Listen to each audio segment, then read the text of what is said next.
Shalom, shalom, Israel, shalom. His brother Raya, I want to give all honor and glory to the Most High God, Yahweh, by Shema Mashiach Malak Yahushua. Another strong shalom to all of the mighty brothers going out there to labor on the highways and byways, making their body a living sacrifice. In the rain, the tumults, the demons, the uprises, the uproars, they're out there standing 10 toes down for the name of the Lord. Another strong shalom to all of the mighty brothers that are not out there as of yet, but they're building themselves up. Reading, praying, fasting, being diligent, taking notes, being steadfast, doing everything they could do to put themselves in a position to go out there to shake the hand and wake up the hopeful elect.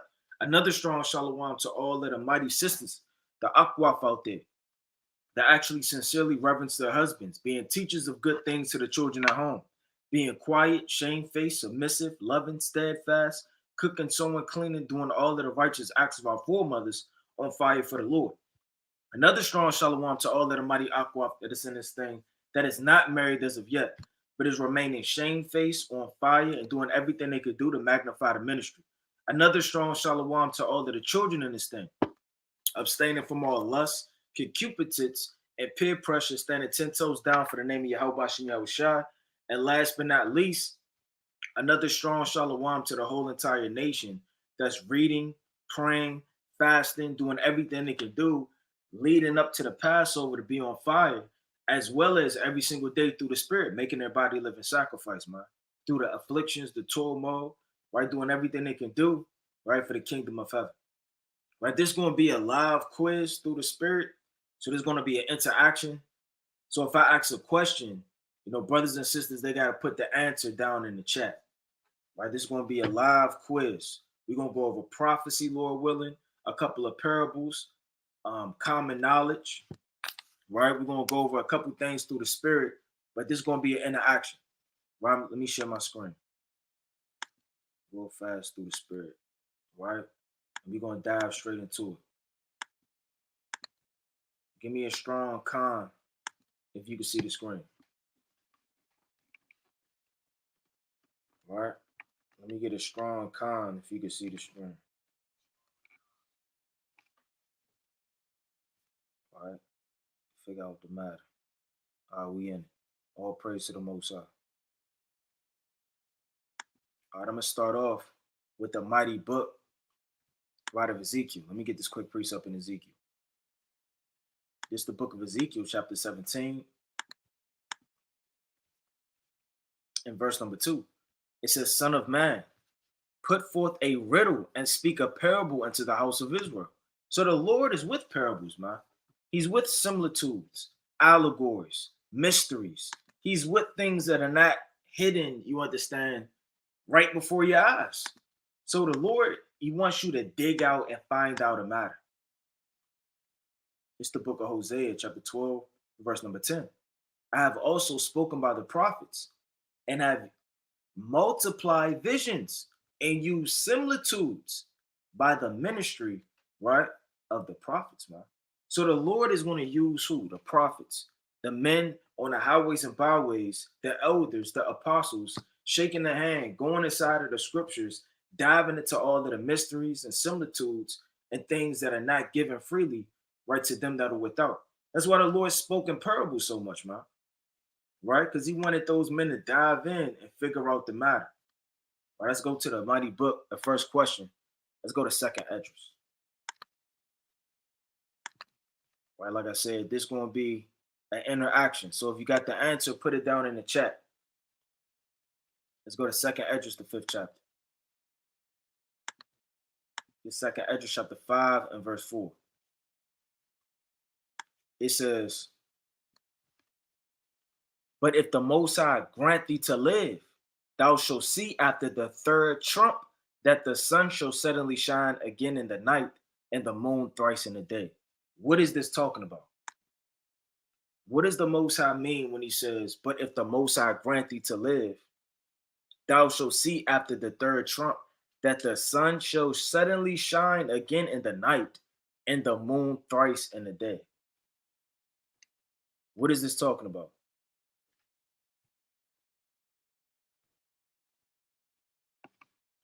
Right, if you got the answer, you can put it down in the chat. If you don't know the answer, you're seeking, waiting for the edification, That's fine through the spirit, but nevertheless, whoever's in this thing, they diving in the second Esdras, Ezekiel, Daniel, right? They're going into this thing, right? And there's nothing wrong with being wrong. Let me put that out there, man. Everybody's wrong at some point in their life and in time. But the point of the matter is that you learn and that you ask questions. So the question is, Second Esdras 5:4, what is this talking about? What does this mean? But if the Most High grant thee to live, thou shalt see after the third trump that the sun shall suddenly shine again in the night, and the moon thrice in the day. What is that talking about?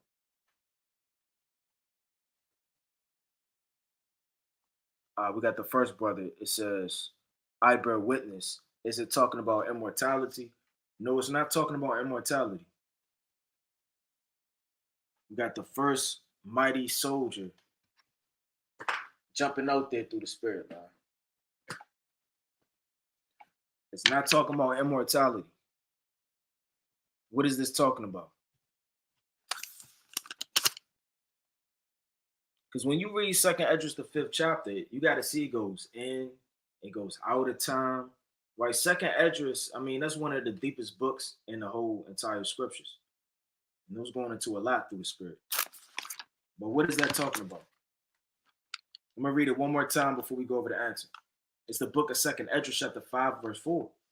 But if the Most High grant thee to live, thou shalt see after the third trump that the sun shall shine, right? Again in the night and the moon thrice in the day.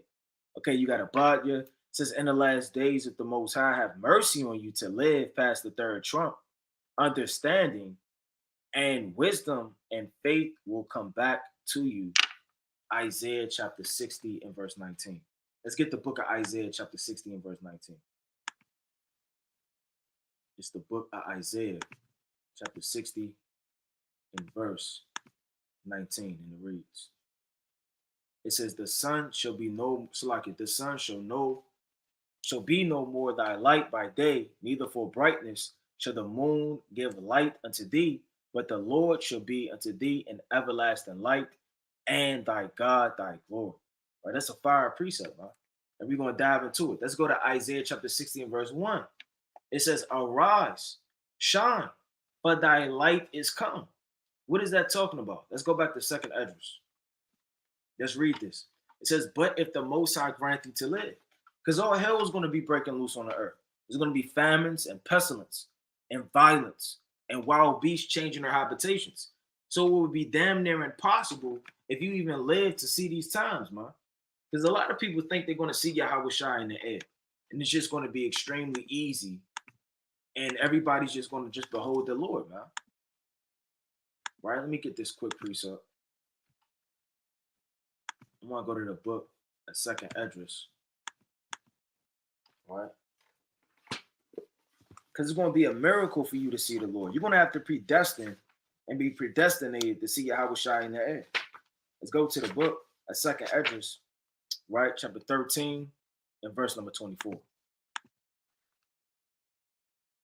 And it reads, it's know this therefore, that they which be left behind are more blessed than they that be dead. So you'll actually be more blessed if you're on the earth in the time of Jacob's trouble. You'll be more blessed if you're on the earth during the time of the wild beasts changing their habitations.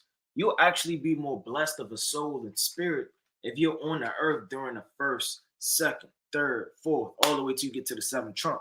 So even to see these things is a blessing in itself. Some people are reserved for a greater condemnation to die the death of the wicked, but the righteous that suffer through these trials and tribulations and all hell breaking loose will be more blessed in a day of salvation. It says, arise, shine, for thy light is come, and the glory of the Lord is risen upon thee. For behold, the darkness shall cover the earth. So darkness is going to cover the earth, meaning what? The light of the world is going to go out. Man. The wisdom is going to withdraw itself. What are men likened it to? The sun. They're likened it to light. You understand? The sun of righteousness. It's the book of Malachi chapter 4 verse 2. Shall arise and shine upon thee. So anything proceeding to a lamp, which is the commandments, a light, which is the law, and all things to preserve you, to have a clear path on which way to go, is going to be dark. You're going to be no more prophets on the highways and byways. There are going to be no more videos. So on a parabolic level, the world would esteem itself dark. Right? It says, for behold, the darkness shall cover the earth, and gross darkness of the people. That sounds very familiar. That sounds like ancient Egypt, the plague of darkness. Because the same way this is modern day Egypt, you had in ancient Egypt. Let's go to the book of Second Esdras, real fast, chapter 15. It's the book of Second Esdras, right, chapter 15, and I'm going to start at verse number 10. Behold, my people is led as a flock to the slaughter. I will not suffer them now to dwell in the land of Egypt, but I will bring them with a mighty hand and a stretched out arm and smite Egypt with plagues as before. What was one of the plagues as before that was in ancient Egypt? When the whole land turned into utter darkness. That's the same spirit before the coming of Yahweh, man. What literally happened in ancient Egypt, right? When the plague of darkness hit. What was the very next plague after that? The death of the firstborn. The destroyer coming back. The destroyer destroying the land of Egypt after the darkness. So in the time of the third trump, which is World War III, when all hell was breaking loose, if you live past that gross darkness, the Lord is going to shine upon thee and give thee hope. You understand? Give thee a type of spirit to where you'll feel like you'll see salvation. Because right after the darkness in Egypt came what? The destroyer. Right after the darkness of Babylon is going to come Yahweh Shah the righteous. It's the book of Exodus, chapter 10, and verse number 21. And it reads, and the Lord said unto Moses, stretch out thy hand toward heaven, that there may be darkness over the land of Egypt, even darkness which may be felt. Right? And that's plain, man. And Moses stretched forth his hand toward heaven, and there was a thick darkness in all the land of Egypt. How many days? 3 days. Let's go back to Second Esdras. I mean, so 3 is a number of completion when you read the scriptures. You understand? 3, 4, 7, 8, 10, 12, 1,000, 40, right? These are numbers of completion with their different spirits behind them, what they mean indefinitely. So when you go back to Second Esdras 5 and 4, it says, but if the Most High grant thee to live, thou shalt see after the third trump that the sun shall suddenly shine again in the night. Because it's going to be nighttime, man, on the spiritual level.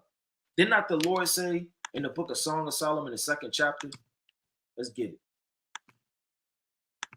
It's the book of Song of Solomon, the 2nd chapter. Right, chapter 2. And I'm going to start at verse 11. For lo, the winter is past, the rain is gone, the flowers appear on the earth. So you have different seasons and different lights. So when there's darkness on the earth, there's nothing but death, vengeance, beasts, creatures, lies, vanity. You understand? And when it's cold outside, all the flowers are dead. There's no life in this thing.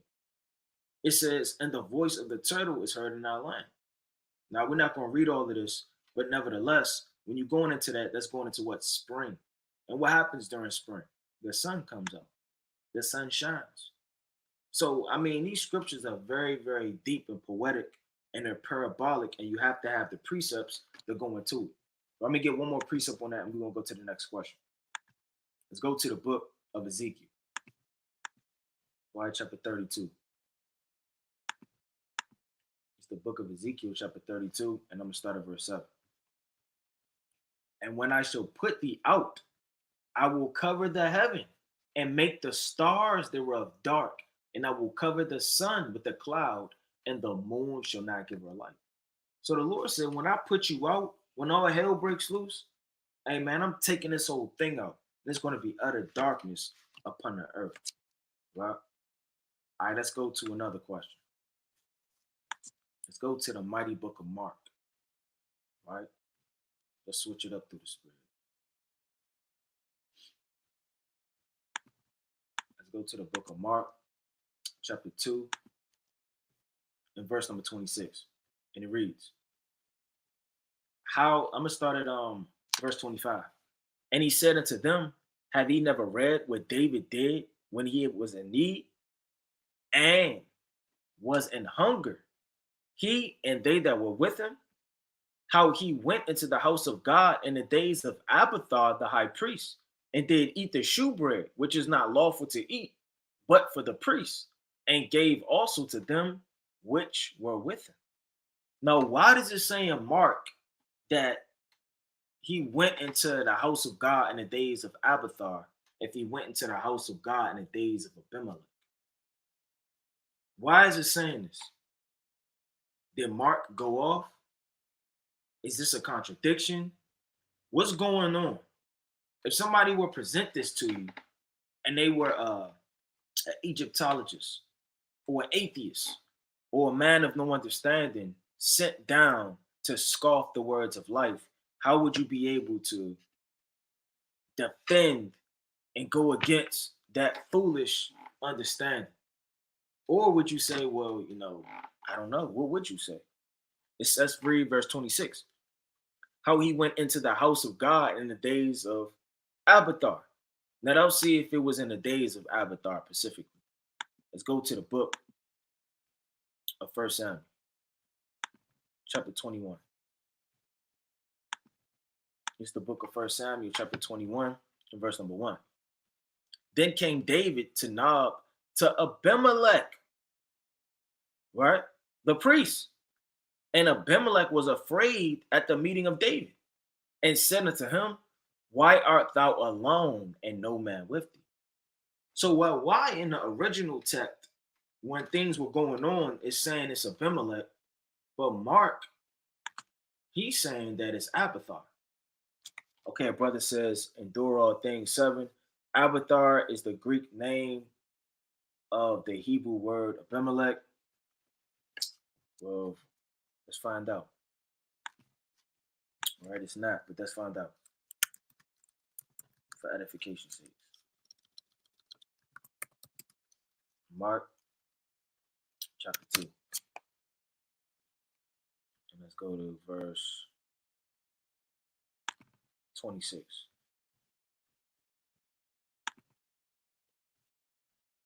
Abiathar, the father of abundance, name of an high priest. Right? So it's not necessarily going to Abimelech, like the brother brought up. That wasn't a bad guess. Why is it saying it's in Mark, the 2nd chapter?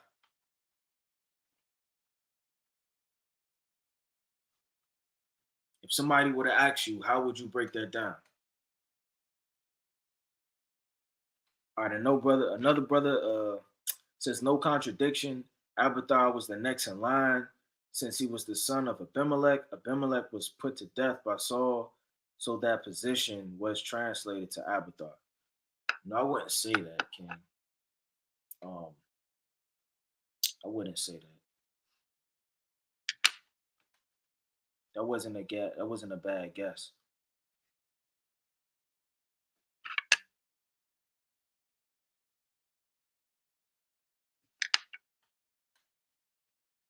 Anybody else want to jump in there through the spirit? Because the questions are going to only get harder. Okay, I bear witness his father's house. That sounds more like the brother it's very brief, that answer, but that's pretty much what it is. In the ancient world, they will call you after your father's name.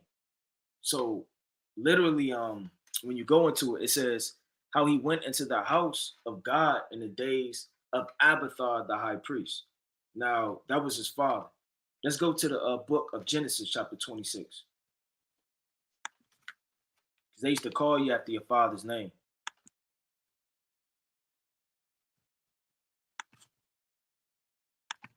Let's go to the book of Genesis, chapter 26.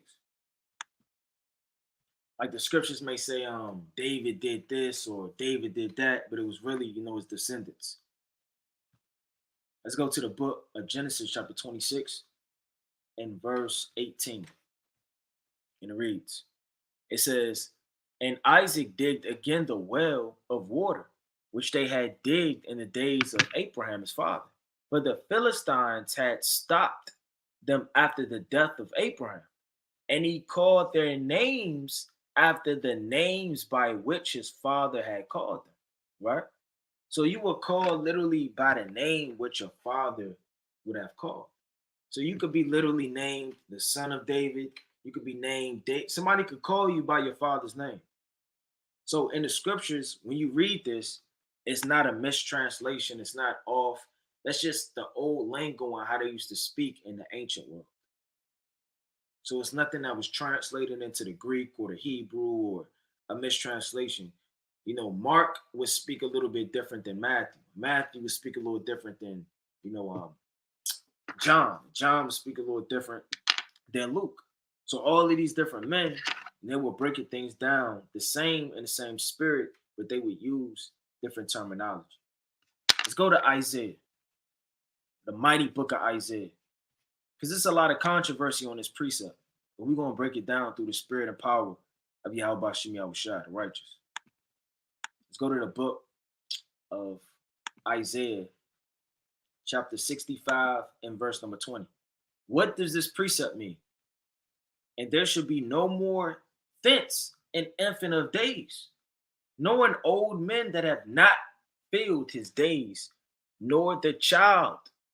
So like for the child shall die in 100 years old, but the sinner being in 100 years old should be accursed. Now, a lot of people saying there's going to be death in the kingdom. So when you read this precept, you know, essentially, is it saying that we're going to die in the kingdom? Are we going to die in the kingdom? It says right here, there should be no more thence an infant of days, no an old men that have not filled his days, for the child shall die 100 years old. But the sinner being 100 years old shall be accursed. So I thought there was no death in the kingdom. I thought nobody was going to die. We were all going to live forever. So, I mean, is Isaiah saying something different than Solomon said in the book of Wisdom of Solomon 1 and 15? Is it different than what John revelated in the book of Revelation 21 and verse 4? What is this saying through the Spirit? The book of Isaiah chapter 65 and verse number 20. Because there's a lot of controversy on these precepts.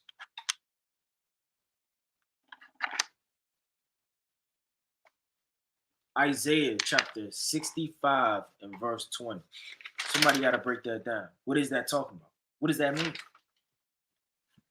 I'm going to read it one more time, right through the Spirit. If don't nobody hop in there with an answer, you know, we're going to go and give the sense. It's the book of Isaiah 65 and verse 20. There shall no more thence an infant of days. So it's not going to be any infant of days anymore, nor an old man that have not fulfilled his days. For the child shall die 100 years old, but the sinner being 100 years old shall be accursed. I thought there were not going to be any sinners in the kingdom. I'm going to read on from there. And they shall build houses and inhabit them, and they shall plant vineyards and eat the fruit of them. And they shall not build and another inhabit, and they shall not plant and another eat. As for the days of a tree are the days of my people, and mine elect shall long enjoy the work of their hands. Right? So this is most definitely talking about the kingdom. Okay, we got an answer. It says it's a hyperbole showing that we're going to live very long. It's not literal, just like Jeremiah 17 and 4. The Lord is literally not going to be angry forever. Brother says immortality. Another brother says that's just exaggerated talk. 100 years, person is not a child. It's not, it's like it's just saying being 100 years old in the kingdom is like being a child. I would say the sinner in this context is the heathen. Another brother says, we'll be in the new covenant, but the heathen won't, so they will still die. All right, anybody else got anything? Those are some good answers. What brothers are bringing out through the Spirit. All right, another brother says regeneration. You're going to die in the kingdom, and then you're going to be regenerated. All right, anybody else got anything on that before we go get the sense? Right, I'm going to read it again.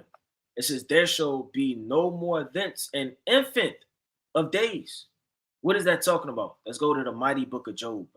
Let's break it down. Let's go to Job chapter 3 and verse 13.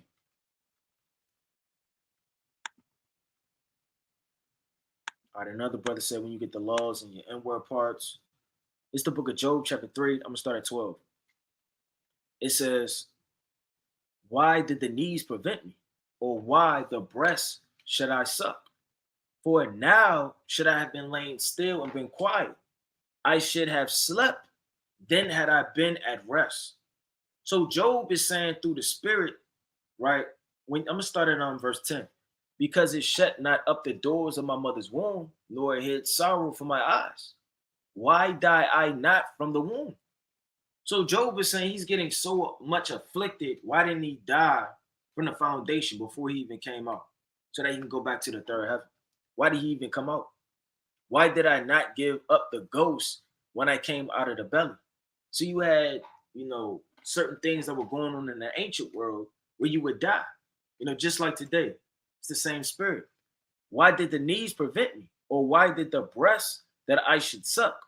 For now should I have been laying still and been quiet, I should have slept, then had been at rest with kings and counselors of the earth, which built desolate places for themselves. So he said, look, I wish I would have died before I even came out, because then I would have been at rest. I'd have been in the kingdom. I'd have been in the third heaven in paradise. Right? Let's go back to it. Now, let's go back to Salaki, bear with me. Let's go back to Isaiah. It's the book of Isaiah, right? 65, and we're going to go back to 20.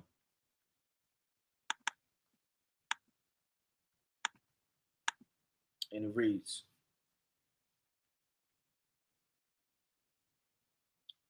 it says, there shall no more thence an infant of days.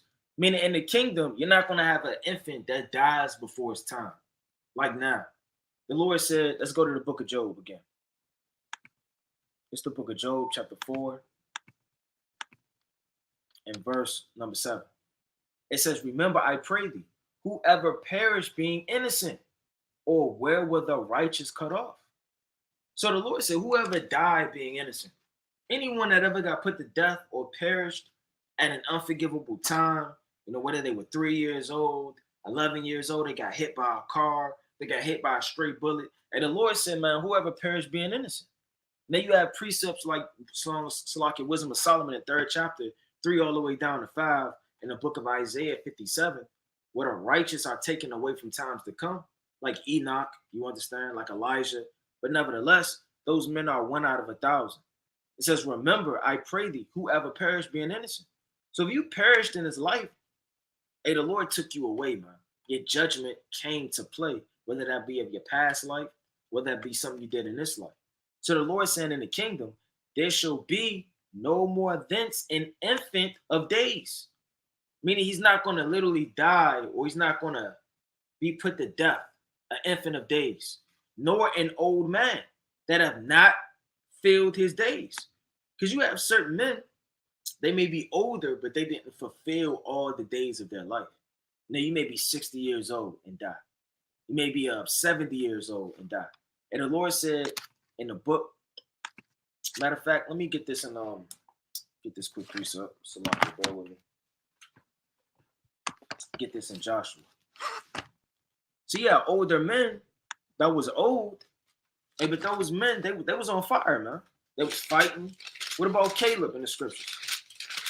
Right, we're gonna get that through the spirit. Let's go to the mighty book, right, of Joshua chapter 14. This is Joshua chapter 14, and I'm gonna start at verse number 10, going into Caleb. It says, and now behold, the Lord had kept me alive, as he said, these 45 years, even since the Lord spake this word unto Moses, while the children of Israel wandered in the wilderness. And now, lo, I am this day fourscore and 5 years old. So Caleb was old, man. A score is 20. Fourscore is 80, right? And then he said 5. So he's 85 years old. He says, as yet I am, Salakia, as yet I am as strong this day as I was in the day that Moses sent me. Meaning in his 40s.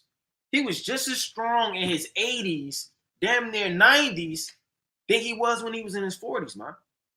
Now Jake right now, they need a cane. They breathing real hard going up the steps. Somebody trying to fight you off and you trying to get to your car. You're 40 years old and they're 17 and they take your car keys. They slap you upside the head.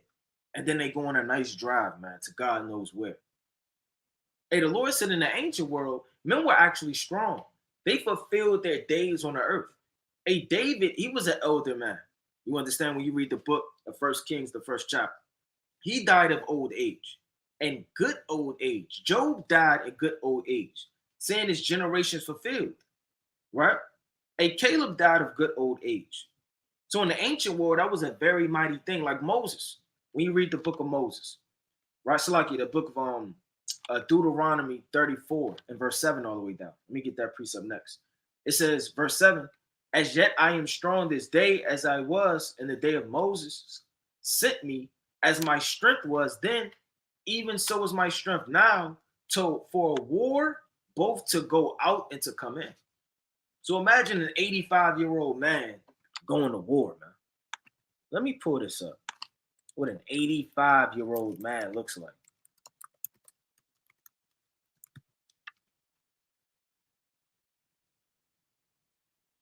Now, this is your heathen. This is your heathen right here. Your 85-year-old heathen. Now, imagine him talking about he's going to war.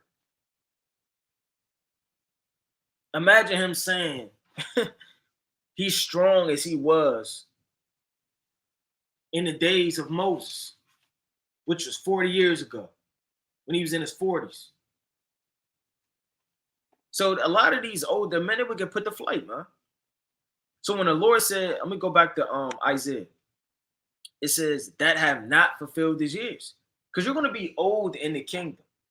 You're not literally gonna just be damn 7 years old forever. You're gonna live forever. Now, I want to get a precept on that too, about the older men. You understand in the spirit. Let's go to the book. Let me get this quick precept. Let me see if I got the apocrypha on this one.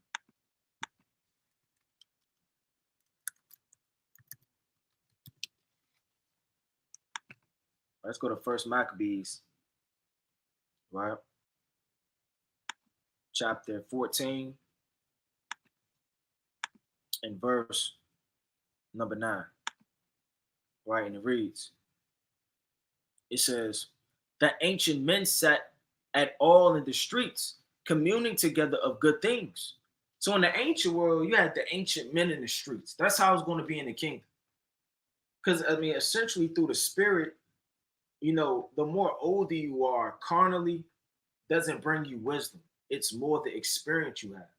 But imagine having a law in your inward parts from the time you were born, on top of being an ancient gray-haired man, or an ancient man rather, with experience.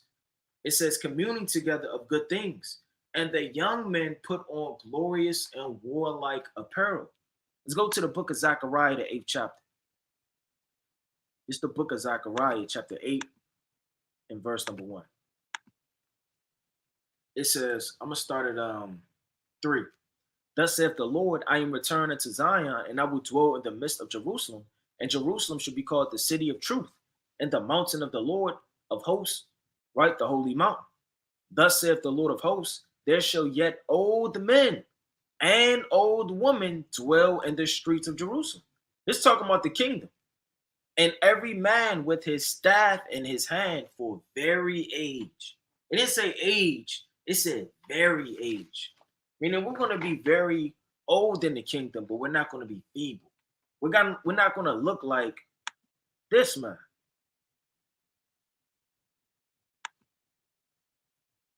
We're not going to look like The so-called white man. This man right here. Now he looks like he's just trying to lure somebody in the basement somewhere, man. On his van. He looked like a substitute teacher, man. He looked like I want to say so many words, man. Well, we're not going to look like that in the kingdom of heaven. Right, let me go back to Isaiah chapter 65 and verse 20. It says, "For the children shall die in 100 years old." What does it mean the children are going to die in 100 years old? What is that talking about? Now, when you go inside of the Hebrew, you're going to go inside of the Hebrew. That's why it's very important to go inside of the Hebrew when you're doing certain things. You know, they will throw you off sometimes because the spirit will override, the Greek or the Hebrew sometimes, whatever the case may be. But nevertheless, you still want to dive into this thing. It's Isaiah chapter 65 and verse 20, right? Now, let's pull up that word die. Shall not fulfill his days, the child shall die, right? Now, it says die, to die as penalty, to be put to death, right? To die prematurely, right? Got all of these definitions, right? Now, let me pull this up real fast. What does this say? Because you could die multiple ways. Hey, Paul said, I die daily, man. That don't mean that Paul got put to death and he just kept getting and resurrecting from the grave every other day. It says, mawuth, moth, a primitive root, to die, literally or figuratively. So you could figuratively die, man. It's not literal. It's not literally saying you're going to die. So when people are breaking these things down, saying you're going to die in the kingdom, that's off. Nobody's going to die in the kingdom. Lord willing. We're not going to die in the kingdom. The heathen are going to die in the kingdom. Lord willing, we all get the kingdom. But nevertheless, you cannot say that you're going to die in the kingdom. That means you're going to be unclean in the kingdom by dead bodies. That means that certain laws of death and things that are going to be away, because every law in the Bible right now, we're not going to be keeping in the kingdom. You're not going to be unclean for certain things. You're not going to be around dead bodies, and you're not going to have the strangers. Certain things aren't going to be applicable for the kingdom. You're going to have the law in your inward part. You're going to be perfect. You're not going to make the mistakes that a lot of men did with the ordinances that they had. So it's figuratively. It says, for a child shall die in 100 years old. Now, what is 100, Salaki? What is 100 years old talking about? Let's go to the book of Proverbs, chapter 17 and verse 10. Because that word 100 means infinite. Let's go to Proverbs, chapter 17 and verse number 10. And it reads, a reproof entereth more into a wise man than 100 stripes into a fool. Does that mean after 100 stripes that fool is going to finally start to listen to wisdom? Or anybody's going to start to hearken into the words of life? No, 100 just means forever. Let's go to the book of Ecclesiastes, chapter 8 and verse 12. It's Ecclesiastes. Man, let's go to 6 and verse 3. And it reads, if a man beget 100 children and live many years, so that the days of his years be many. What is many likened it to? 100 years. Meaning his days be infinite. So on the land, on the earth that he lives. So it said, if a man beget 100 children, meaning if this man begets an infinite amount of children, it's not talking about 98, 99, and he goes like this with a sweat rag, and then he finally fulfills 100. Let's go to the book, right, of Matthew chapter 13 and verse number 8. It's Matthew chapter 13 and verse 8, right? And it reads, it says, but other fell on good ground and brought forth fruit. Talking about the parable of the sower, man. Some in 100-fold, some 60-fold, and some 30-fold. Talking about the knowledge. So some people, they know prophecy, geography, history, etymology, right? They dive into world history and everything between the lines and parables. Certain other brothers, they could just dibble and dabble in prophecy a little bit, man, and a little bit of the common knowledge. And certain brothers, they just right there on side rack Proverbs, Psalms, and Deuteronomy, man. And ain't nothing wrong with that. That's the blessing of the Most High. So that word 100 in its context and in the scriptures, it means infinite. For the child shall die, but that's not literal. In 100 years, he's not going to die forever. That's what it's basically saying. Because a child is what? You want to be like a newborn babe in this thing. And that's spiritual and that's physical. Coming to the Lord in the ancient world, right in the time of Matthew, the 18th chapter, what happened? He had to come as a child. Children represent newness of life.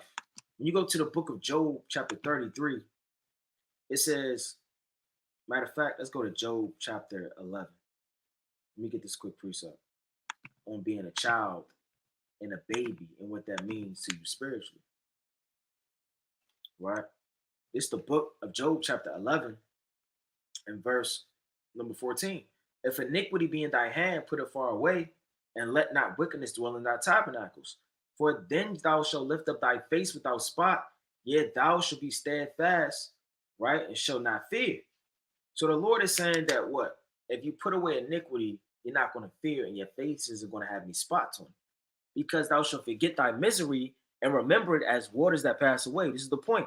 And thine age shall be clearer as the noonday. What does the noon represent? The height of the sun, meaning your face is going to shine. Your face doesn't shine when it's in its 40s, man, and its 50s, and its 60s, and your 20s. When somebody sees that newborn babe with that beautiful skin, beautiful tone, fresh, no wrinkles, that's parabolic of a new spirit and new life. It says, and thine age shall be clearer than the noonday. That doesn't mean you're going to get in a time machine and go back 15 years because you repented by the Lord. Meaning the Lord is going to receive you as a newborn babe and a child, innocent, pure. Thou shalt shine forth. Thou shalt be as the morning. Right? So let's go back to it. It says, but the sinner being 100 years old shall be accursed. Who is the sinner in this context? It's talking about the heathens. The heathens are going to be cursed in the kingdom. It's not talking about us. We can't be sinners in the kingdom. Why? Because we're going to pass through the bond of covenant, which is going to have the laws in our inward parts, and it's going to remove all sin, iniquity, folly, and vanity far, far away from us. So the sinner is the so-called white man. The sinner is all of these different nations. Being 100 years old, right, meaning living out their years, shall be accursed. What does it mean they're going to be accursed? Because all of the curses that are on us are going to fall on them. They're going to be accursed in the kingdom of heaven. That's what it's talking about. Let's go to Proverbs chapter 3 and verse 33. And it reads, it says, the curse of the Lord is in the house of the wicked, but but he blesseth the habitation of the just. That's plain, man. So if the curse of the Lord is going to be in the house of the wicked, who's the house of the wicked? Who's the tabernacle of robbers? The so-called white man. All right, we're going to go to the next question. Right? We're going to go to the next question through the spirit.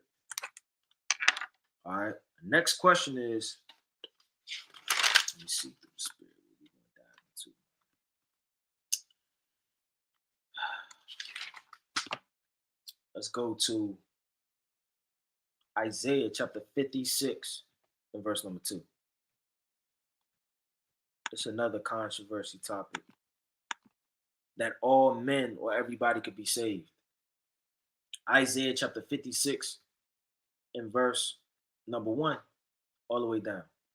It says, thus saith the Lord, keep ye judgment and do justice, for my salvation is near to come and my righteousness to be revealed. Blessed is the man that doeth this, and the son of man that layeth hold on it, that keepeth the Sabbath from polluting it, and keepeth his hand from doing any evil. Neither let the son of the stranger that have joined himself to the Lord speak, saying, the Lord had barely separated me from his people. Neither let the eunuch say, behold, I am a dry tree. Now, check this out. This is what people like to run to save Esau, to save Moab, to save Ammon. It says, verse 4. It's the point, verse 4, all the way down to verse 6. It's what I want brothers to break down. But thus saith the Lord unto the eunuch that keep my Sabbath, and choose the things that please me, and take hold of my covenant, even unto them will I give in mine house and within my walls a place and a name better than the sons and daughters. And of the daughters I will give them an everlasting name that shall not be cut off. So why is the Lord saying he's going to give a stranger a better name than his own sons and daughters? Also, the son of the stranger that joineth himself to the Lord to serve him and to love the name of the Lord, to be his servant, every one that keepeth the Sabbath from polluting it, and take hold of my covenant, even them will I bring to my holy mountain and make them joyful in my house of prayer, and their burnt offering and their sacrifice shall be accepted upon my altar, for my house should be called the house of prayer for all people. Why is it saying this? Why is the Lord saying that he's going to give a stranger a better name than his sons and daughters, and his tabernacle, you understand, is going to be open as far as a house of prayer for all people? Why is it saying this? And is that literal? Are men going to come in Moab and Ammon and there'll be strangers? Maybe they'll do right. I mean, what is it talking about?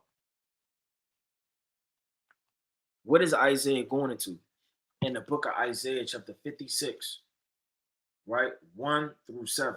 You could chiefly start at 5, 6, and verse 7. What is that going into?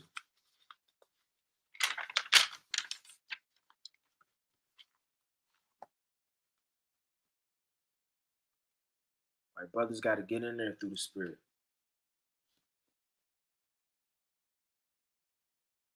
All right, whoever got the answer, put it down in the chat.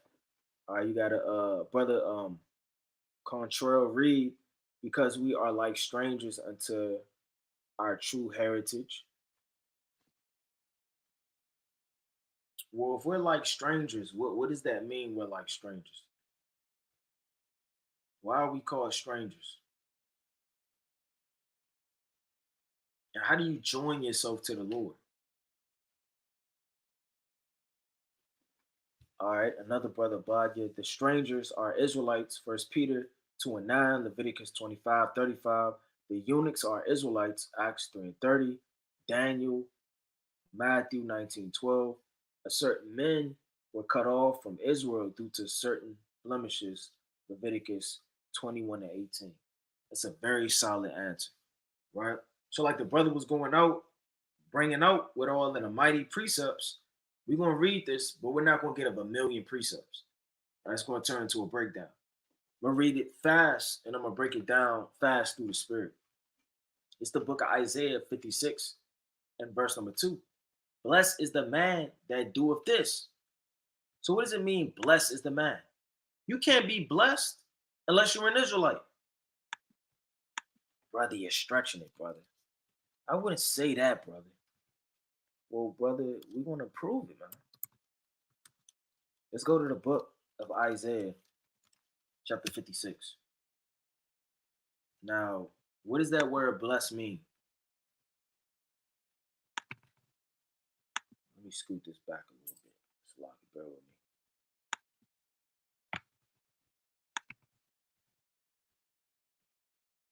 All right. So you can bear with me. All right, so you got this word blessed. Right? It says happiness only in masculine. How happy. So like, bear with me. I'm gonna just get this precept.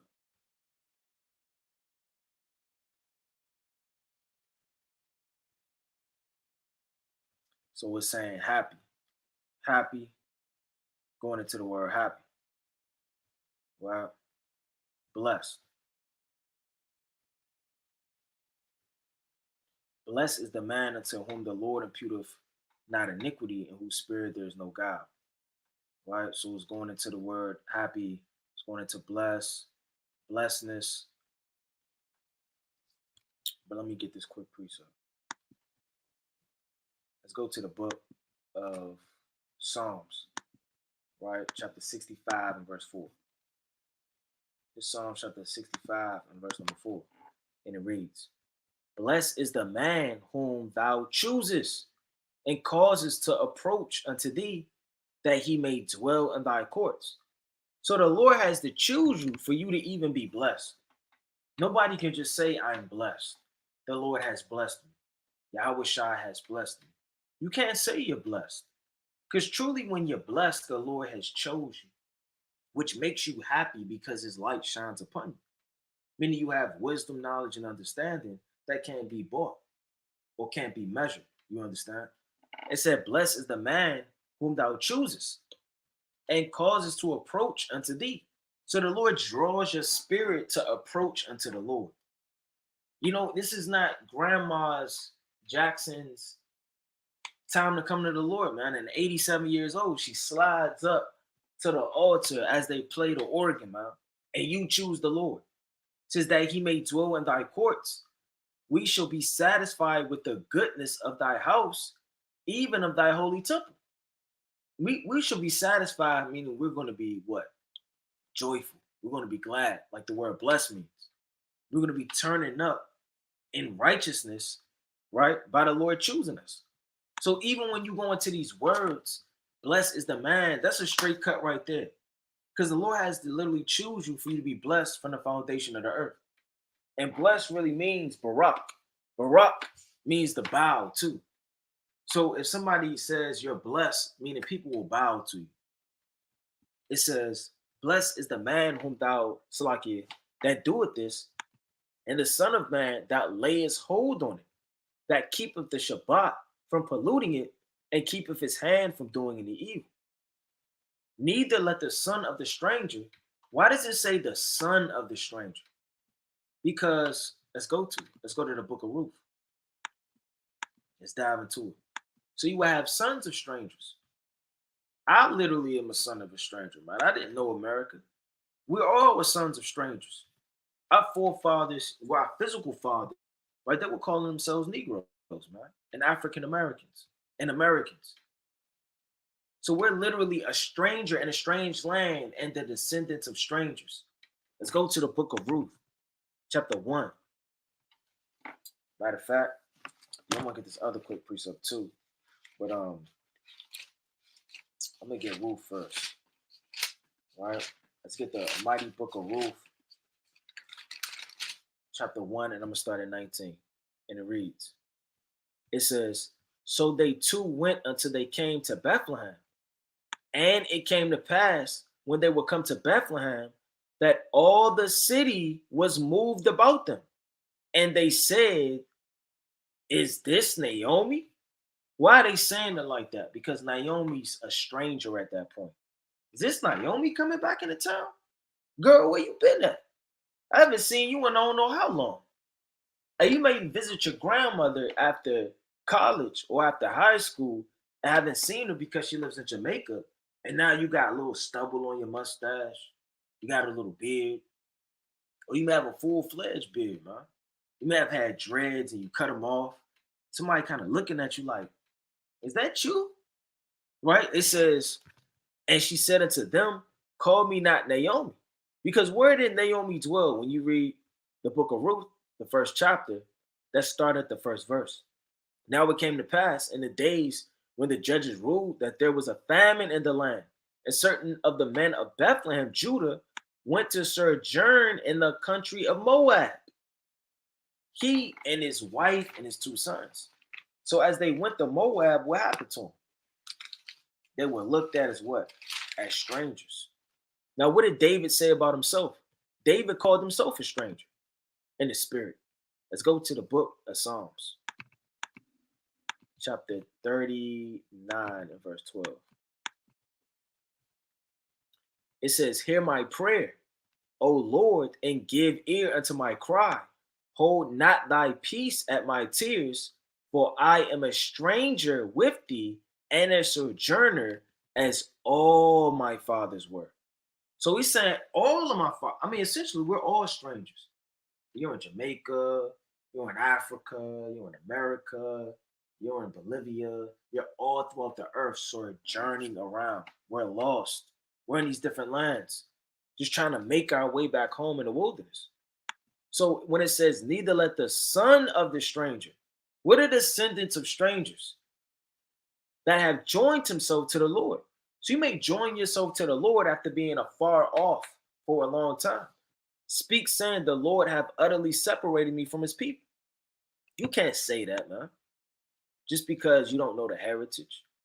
That's the spirit that they did in the book of Acts, the 6th chapter. Those Grecians, right, and those Hebrews, they were looking down upon those Grecians. But those Grecians were Israelites. Let's go to the book of Acts, chapter 6, and verse number 1. It says, in those days, when the number of the disciples were multiplied, there arose a murmuring of the Grecians against the Hebrews because their widows were neglected in daily ministration. So they were neglected, right? Literally, why? Because they were Grecians. Now it says there arose a murmuring of the Grecians against the Hebrews. So you may be Spanish speaker, you may speak Latin, right? You may speak English, but you don't speak the Hebrew, and they kind of looking down at you. You got your St. Patrick's Day outfit on, and your Santa Claus hat. I mean, a lot of Jake look down at Jake like that now, man. It'll be so-called a Christmas season, and you'll see Jake with his hat and his cup down to the side like old Saint Nick, Satan, and he's walking around and he got a beer in his hand with the so-called white man. You might just shake your head at him like, man, this is damn shame.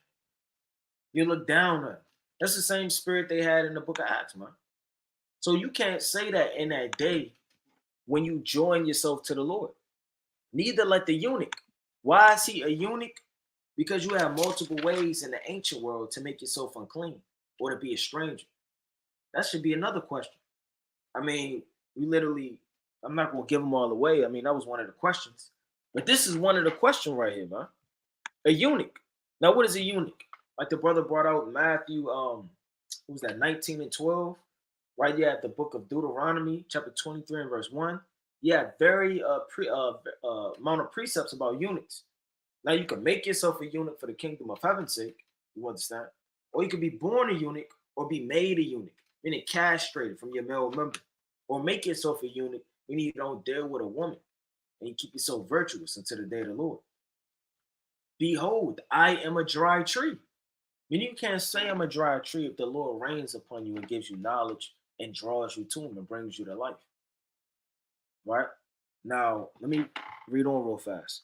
For thus saith the Lord unto the eunuchs that keep my Shabbats and choose the things that please me. How do we know what pleases the Lord? Don't it say in Baruch, happy are we for the things of the Lord that please him are made known unto us? Let's get that real fast in the book of Baruch, the 4th chapter.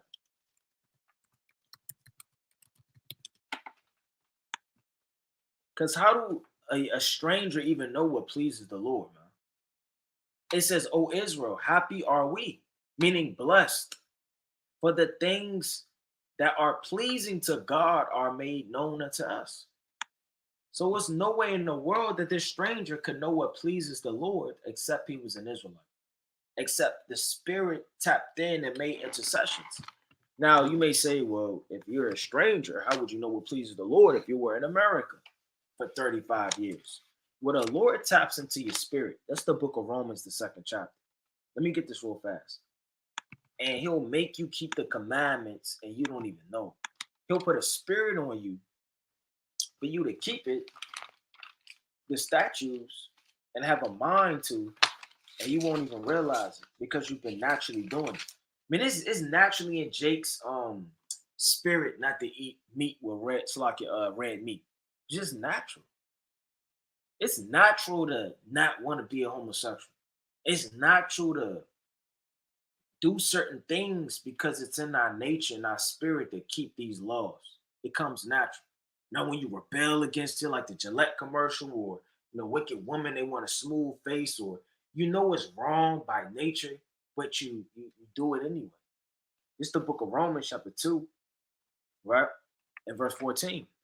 It says, "For when the Gentiles, which have not the law, do by nature the things contained in the law, these have not the law, are a law unto themselves." Meaning, a lot of us didn't even know the law, and we were keeping the law, man. A lot of brothers want a beard, man. You don't know why. It's just in your spirit.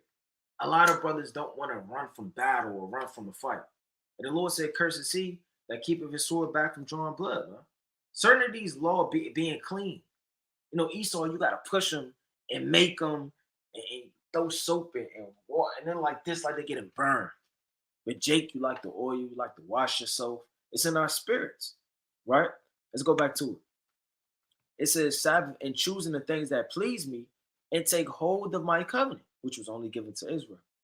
"Even unto them will I give in mine house, within my walls, a place and a name better than the sons of daughters, and I will give them an everlasting name that shall not be cut off." So it says right here that we will be within his walls. Now, in the ancient world, you had what? You had a court of the Gentiles.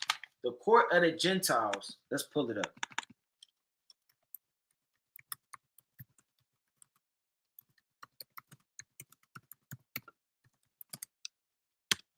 Now, you had a court of the Gentiles, which was without. That court was out of the temple. You see this right here? Let me see if I can zoom it in a little bit. That may be all I could get through the spirit. So I can bear with me. Yeah, this may be all I could get. But nevertheless, if you can see this, all praise to the Most High. If not, I'll explain it. This is the court of the Gentiles in the ancient world. You had Herod's temple, which builded on the original temple. Now you had the temple, the building with a priest. You had the outer court, which were with a court of women. We had the treasury. And then you had what? The wall, the gate called Beautiful, like you read about in Acts, the 3rd chapter, and the door. And then you would have the court of Gentiles right here. Why is the court of Gentiles without the temple in the ancient world? So it would be impossible to think that you're going to be able to go inside of the temple and you're a heathen. So when you link these precepts up, it's impossible. He would thrust you through with the tabernacle of witness if you were a stranger coming near it, or the outer court, you understand, or the court which are the Gentiles. Going back to it, it says, a name, Salakia, verse number 5, "Even unto them will I give my house, within my walls, a place and a name better than the sons and of daughters. I will give them an everlasting name that shall not be cut off." Because the Lord is going to increase our name. We're going to have a name that's above all names, man, on the earth. That's in the book out of Zechariah, Salakia, Zephaniah.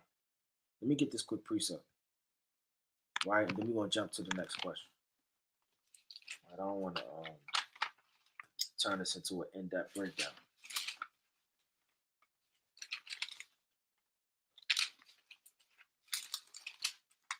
Right, let's go to the book,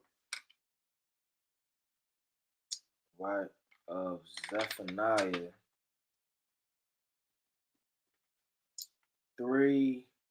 Salaki, bear with me. This whole thing is fire. I really don't want to read too much. I'm going to start at verse 8.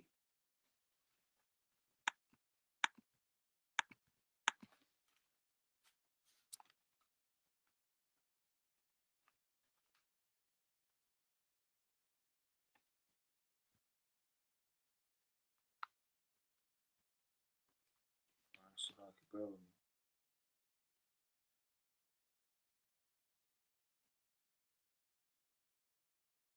I'm going to start at 19. That's what I want. It's the book of Zephaniah 3 and 19. "Behold, at that time I will undo all that afflict thee, and I will save her that halteth, and gather her that was driven out Who was driven out? We was driven out through the four corners of the earth, being strangers. And I will get them praise and fame in every land where they have been put to shame. Meaning that's a very high name. If you're having fame and praise, that's like Yahweh in the book of Matthew, chapter 4 and verse 24. His name and his fame spread abroad all the way to Syria. All right, let's go to the next question. All right, let's not spend too much time on this one. Let's go to the next one through the Spirit. All right. Now, let's get into our King, right? Yahweh Shai the righteous.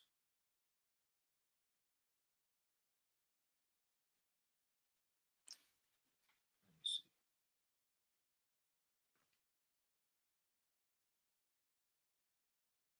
Let's go into our Lord Yahweh Shai. All right, so like it, bear with me. Let's see what I want to bring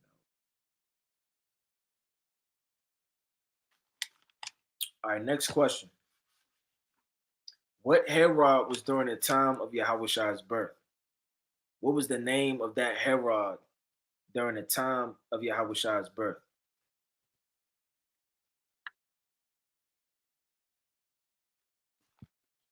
What's the name of that Herod during the time of Yahweh Shai's birth?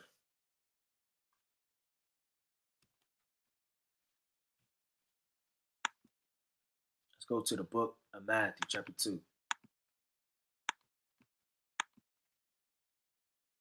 All right, the brother in there, Herod the Great. That's correct. You got Herod the Great, reigned from about 37 to 4, right? BC. It's Matthew chapter 20, Slakia, chapter 2 and verse 1. Now, what Herod killed John the Baptist? What Herod killed John the Baptist?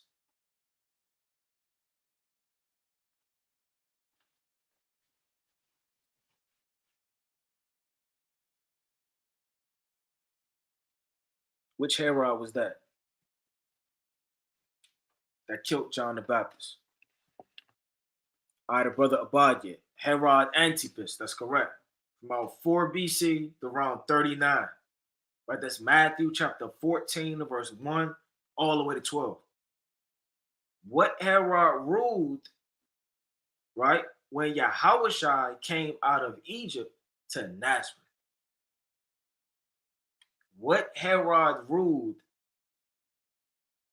right, when Yahweh came out of Egypt to Nazareth? Which Herod was that?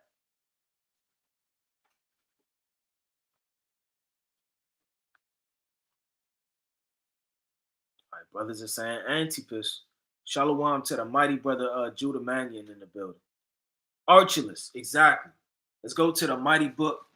The brother got it. Let's go to the mighty book of Matthew. So when you read Matthew, it tells you at the end of it, Archelaus.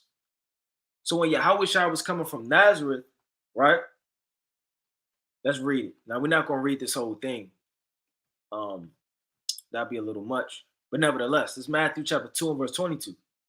But when he heard that Archelaus did reign in Judea in the room of his father Herod. So he had Herod the Great, and then you had his son. He was afraid to go thither, notwithstanding being warned of God in a dream.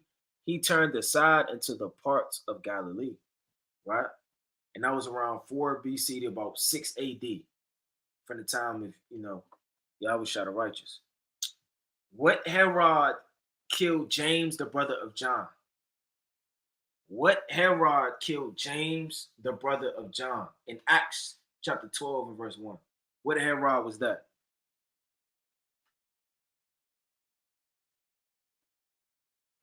What Herod was that? Okay, Herod Agrippa. No, which Herod Agrippa? Got Herod Agrippa the first, Herod Agrippa the second.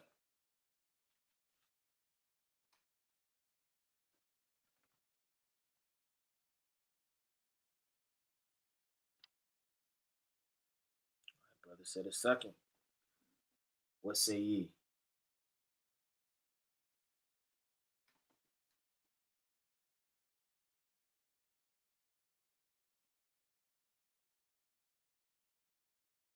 It's Herod Agrippa the first. You got Herod Agrippa the first, around 37 to 44, right, AD in Judea. Now, Herod Agrippa II was in Acts, the 26th chapter. We want to read that from around 50 AD to around 93 AD, right? So those going into those, those Agrippas, that's mighty through the spirit. Brothers calling them off the top like that, man. What Agrippa, Salakia, what Herod did Yahweh Shah say, man, you go tell that damn fox, man. What Herod was that? Yahweh Shah said, tell that fox. What Herod was that?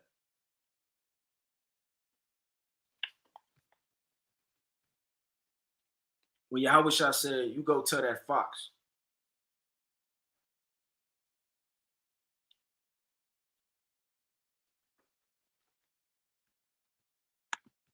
What brother say?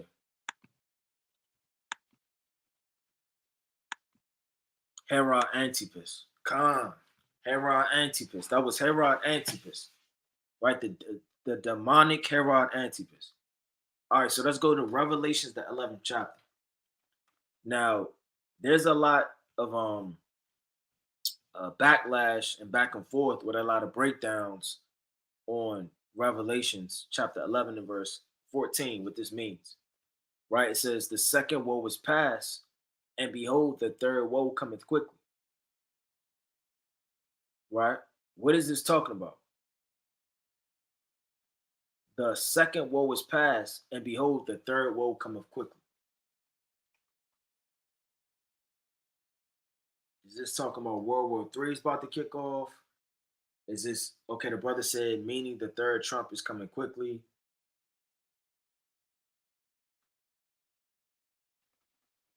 All right, brother says the third trump.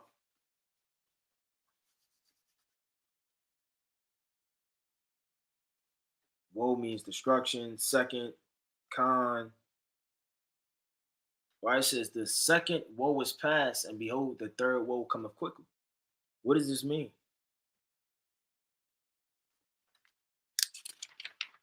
Because there's a lot of breakdowns in Israel that's saying, this is talking about World War II, and the timelines of Revelation is jammed up. Everybody's not a prophet, and that's okay. Because the Lord gave some teachers, some evangelists, some pastors. You want to covet the prophesy, but just because you repeat everything Daniel says does not make you a prophet. Or you know how to read Revelation, you understand out loud, doesn't really equate to you understanding it on a prophetic level. Brother said complete destruction. But what does it mean the second woe was past? Behold, the third woe cometh quickly.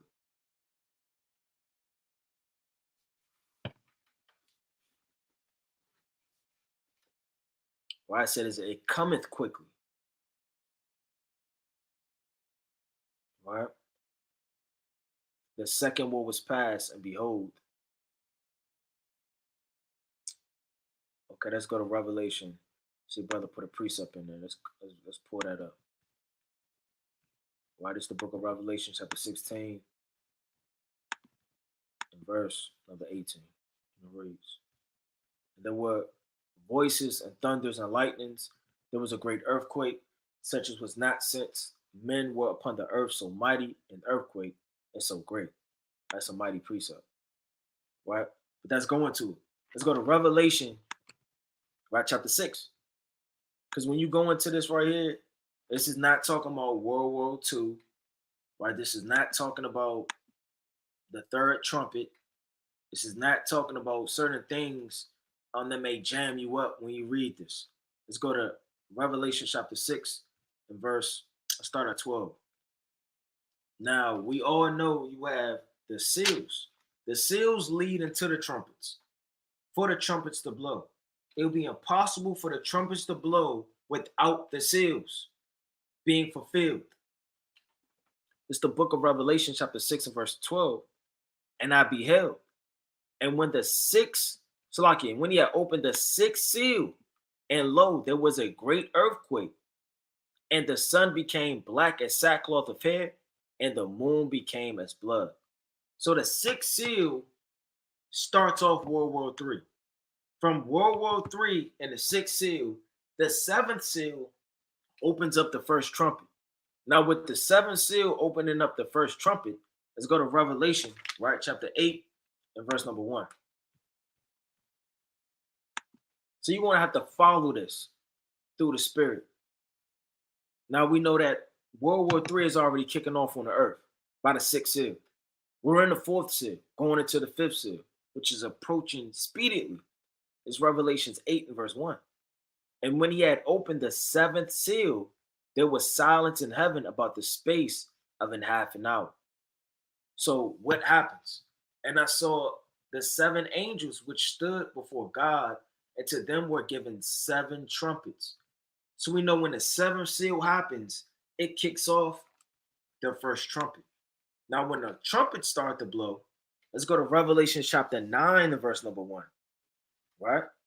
So we're going from the 6th chapter to the 8th chapter to the 9th chapter. It's Revelation chapter 9 and verse 1. And the fifth angel sounded, meaning the fifth what? The fifth angel, fifth trumpet. And I saw a star, right, fall from heaven unto earth, and to him was given the keys to the bottomless pit. So we already in the fifth angel sounding. What does it mean sounding? It's a trumpet.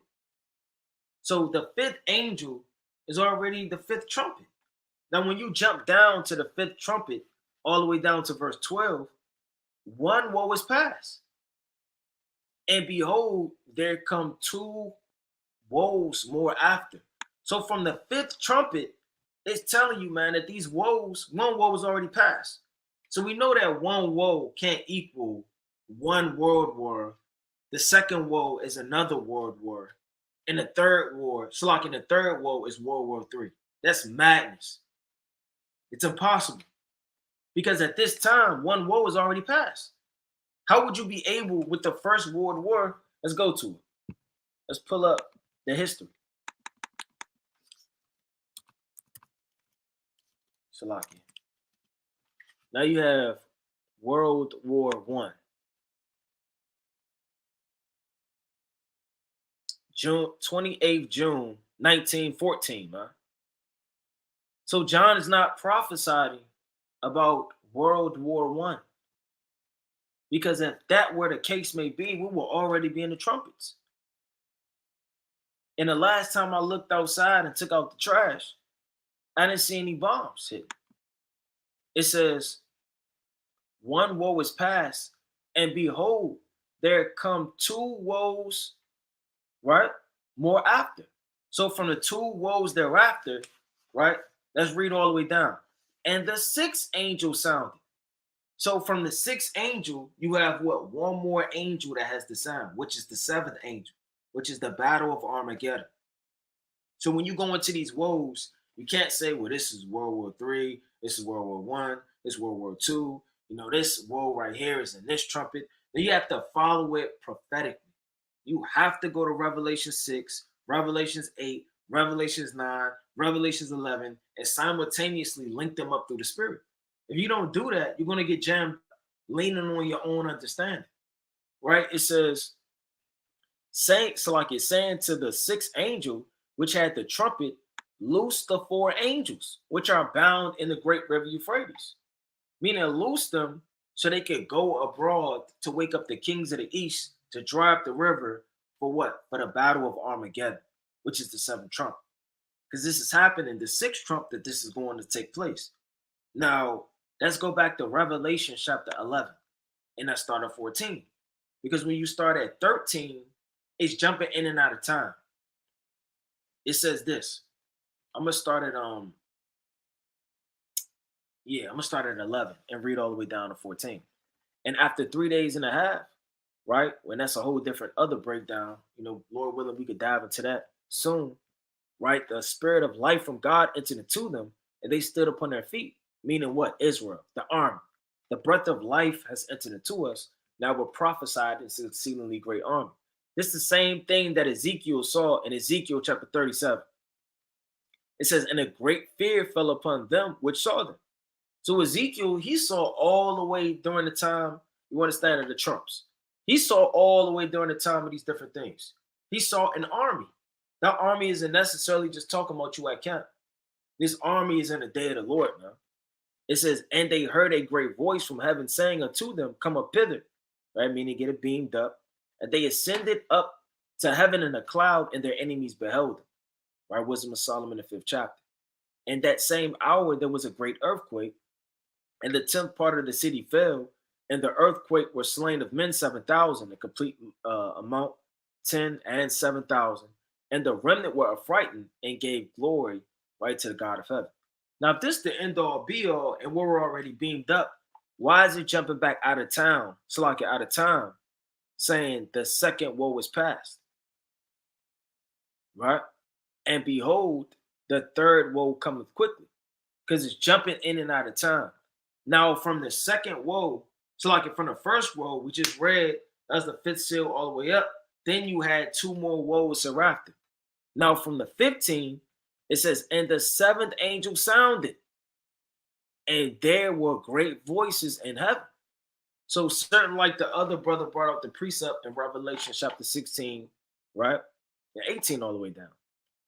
And the 7th angel sounded, and there were great voices in heaven saying the kingdoms of this world are become the kingdoms of our Lord. That's Revelation chapter 19 and verse number 1. They're giving glory unto Yahweh, Bahashema Mashiach, wa Malak Yahweh Shah. It's the book of Revelation chapter 19 and verse 1. And after these things, I heard a great voice of much people in heaven saying, Hallelujah, salvation and glory and honor and power to our Lord Yahweh Shah. So they're still turning up all the way from the 7th trump to the time where the Lord destroys this place. And as the 7th angel sounded, there were great voices in heaven saying, the kingdoms of this world are become the kingdoms of our Lord and of Yahweh Shah, and he shall reign forever and ever. So these angels, they're not just sitting around all day with their wings flapping, man. They're turning up in the spirit. And the 24 elders which sat before Yahweh on their seats fell upon their faces and worshiped God, saying, we give thee thanks, O Lord God Almighty, which art and was and art to come, because thou hast taken thee, right? So like it taken to thee thy great power and has reigned. And the nations were angry, and thy wrath is come, and the time of the dead that they should be judged, and that thou shouldest give reward unto thy servants the prophets, and to the saints, and to them that fear thy name, small and great, and shouldest destroy them which destroyed the earth. And that's the so-called white man. And the temple of God was open in heaven, and there was seen in his temple, because the temple was closed during the time of the 7 angels, because nobody can enter into that temple, or that temple wasn't open, which was the tabernacle of witness. So the Lord has closed the temple, kind of locked it up. Like when you're doing something in your room, you may want to close it. The outside noise, not that there's confusion in the third heaven, but to paint the picture, you may just want your door closed. Maybe personal what you're doing. It said it's the book of Revelation 15 and verse number 1, right? It says, matter of fact, let's start at 5. So like I'm in 19. It's Revelation, right? Chapter 15 and verse. I'm gonna start at this whole thing is fire.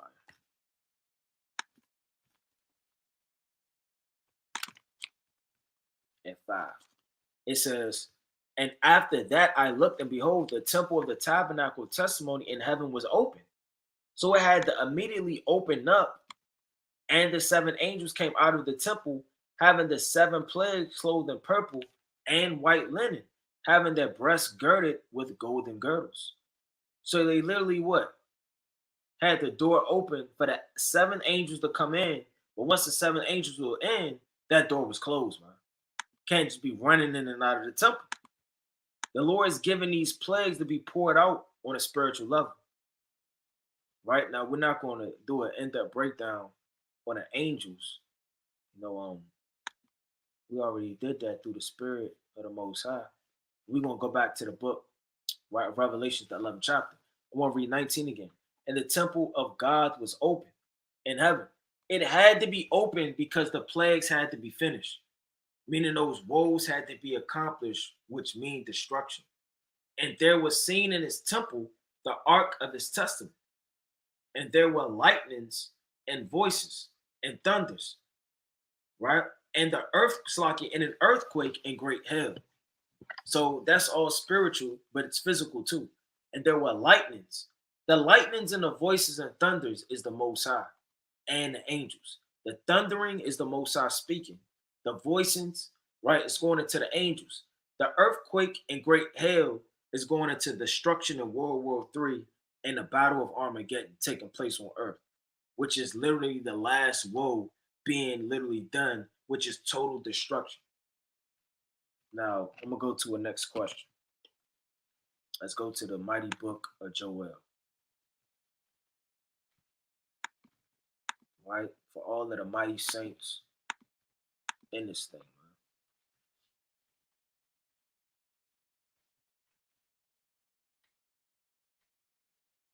All right.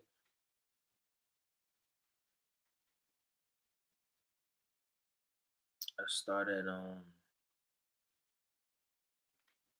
me see where I want to go. Break down Joel, right? Chapter 3. And let's start at 14. Multitudes, multitudes in the valley of decision, for the day of the Lord is near in the valley of decision.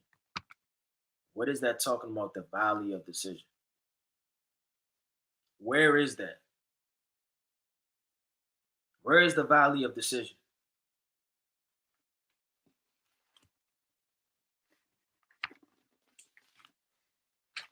Joel chapter 3 and verse 14.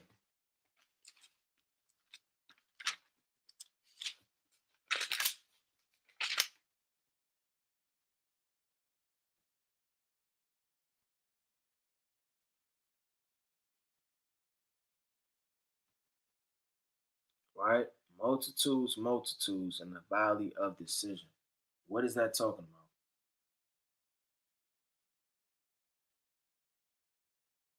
about? Right?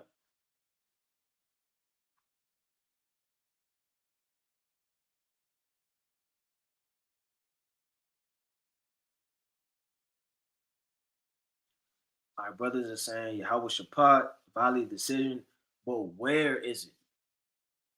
Where specifically is it? Yeah, we know it's the Battle of Armageddon. Those are very good answers. But where is it?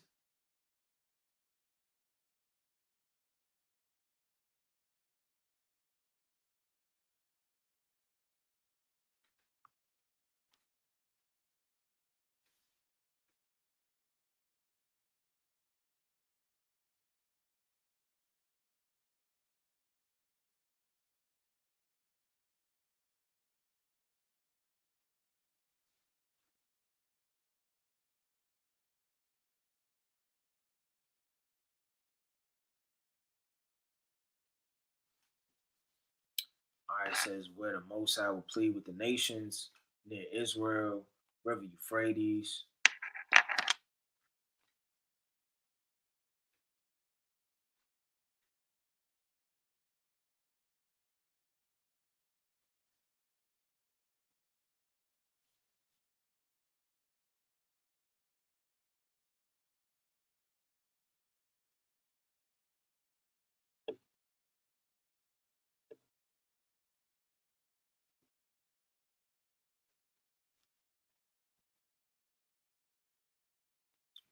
All right, I'm gonna look up some of these places our brothers are bringing out through the Spirit.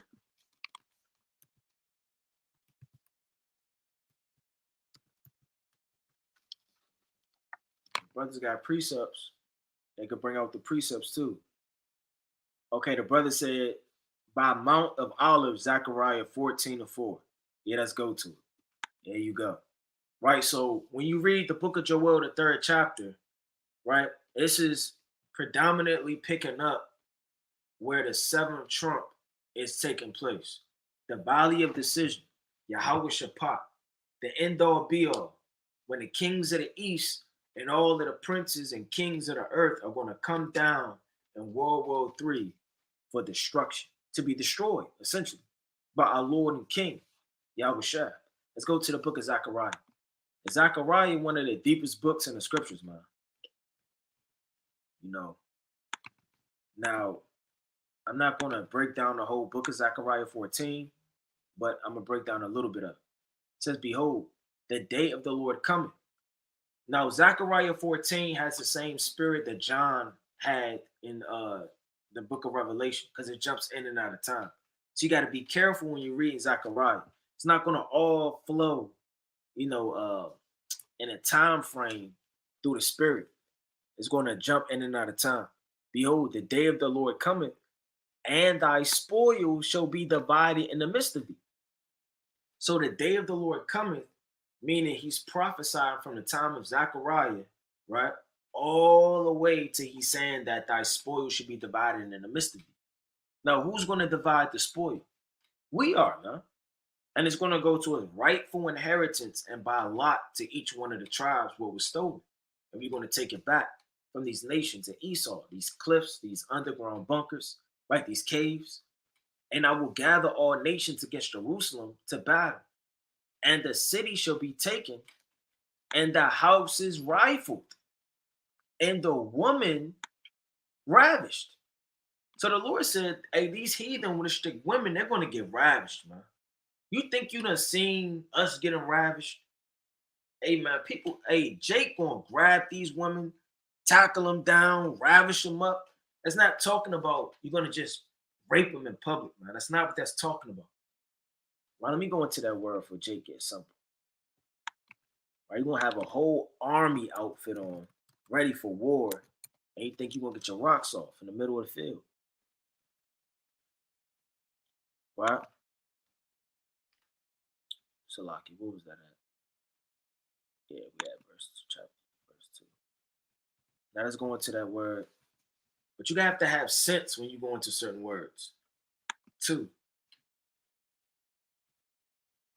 It just says to plunder, to spoil. You want to add it to ravish. Now you just put a demonic, your eyebrows turn like the what's that bird, man? The damn Angry Birds, man. You turn into the Angry Bird. You hear that word ravish, and you turn into a creep. Right? So it says, and the women ravished, and half of the city shall go into captivity. And the residue of the people shall not be cut off from the city. So the Lord is going to give the decree from the second wilderness for us to go to take down these nations. You understand? We're going to ravish up all of the women, right? Take the men, throw them in pits. We're going to get the city, and they're going to go into captivity. That's what this is talking about. Now, verse 3, then shall the Lord go forth and fight against those nations. So now it's jumping out of time, because it just said in verse number 1, the Lord cometh, and the spoil should be divided in the midst of you. The only way we're going to be able to divide the spoil is if the Lord already came back. The Lord comes back the first time. We're going to be like sheep the first time the Lord comes back. We're going to be scared and looking up for salvation and fearful and just hoping we make it out of here. Lord willing, we get beamed up, placed in the second wilderness. Now, the second time the Lord leads the battle, he's going to lead, but we're going to be the axe. We're going to be the battle. We're going to be the sword. We're going to be the Lord's battle axe. The first time, we're sheep running to the shepherd while the Lord destroys, like you read about in the book of Isaiah, chapter 63. The second time, after the second wilderness, we're going to be the ones ravishing. You understand? Taking the world by storm. So when it says in verse 3, then shall the Lord go forth and fight against those nations, as when he fought in the day of battle. Check that out. It says, and his feet shall stand in that day upon the Mount of Olives, which is between Jerusalem on the east. And the Mount of Olives shall cleave in the midst thereof toward the east and toward the west, and there shall be a very great valley. And half of the mountain shall be removed toward the north, and half of it toward the south. So when the Lord is coming forth to battle, let me read that verse 3 again. Then shall the Lord go forth and fight against those nations, as when he fought in the day of battle. And ye shall flee to the mount, so like it to the valley of the mountains, for the valley of the mountains shall reach unto Azel. Yea, ye shall flee like ye fled from before the earthquake in the days of Uzziah the king of Judah. And the Lord my God shall come, and all the saints with thee. So what is the Lord talking about, man? He's talking about the day of battle. Now, like I said, Zechariah 14, and I want to do an in-depth breakdown on this whole chapter with various precepts because it's going in and out of time. Like Micah, the fourth chapter. Micah, the fourth chapter goes in and out of time. Zechariah 14 goes in and out of time. Revelation 20 goes in and out of time. So when you read these prophetic breakdowns that the Most High has put in the scriptures, you may feel like it's all talking about destruction, destruction, destruction. But it's a very, very, very specific timeline on how all of these things take place. It doesn't just happen simultaneously within an hour, like it says in Revelation. The destruction. It's all parabolic. Right, let's go to the next question. All right, let's go to the next question.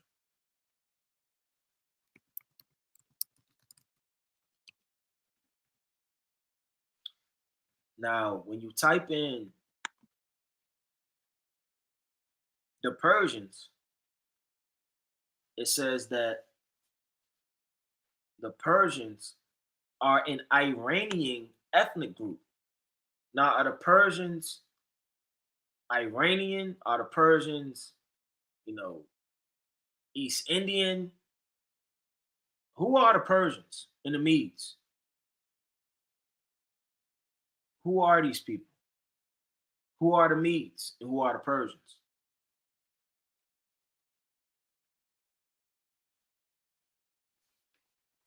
Ethnicity, right? Who are they?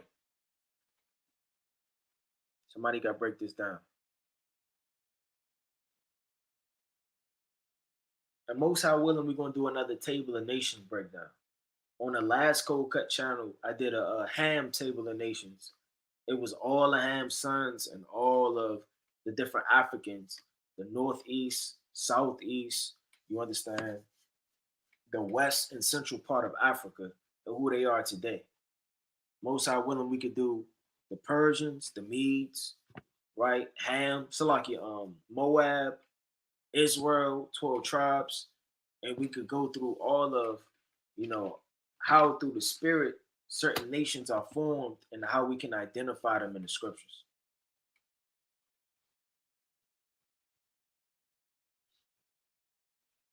All right, somebody got to jump in there.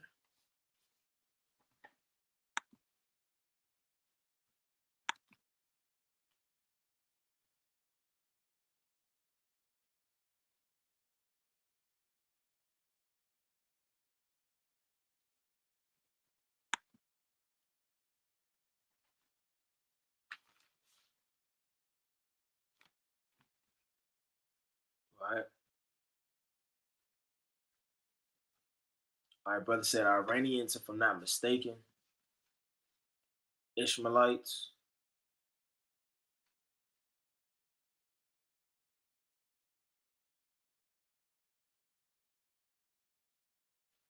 Medes are Elamites, Isaiah 21. Certain nations were mingled and similar customs as so Slock as well. So Iranians could be Ishmael or also Elam. These are all good answers. Brother said Elam. Well, you had something called the Muslim conquest. Right now, I want to link up and go into all of this through the spirit. So bear with me for 1 second, and we won't go into it.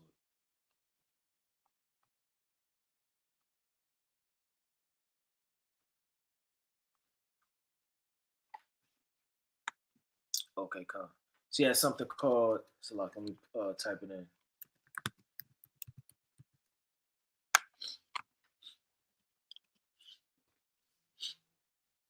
Now you had something called the Muslim conquest, right?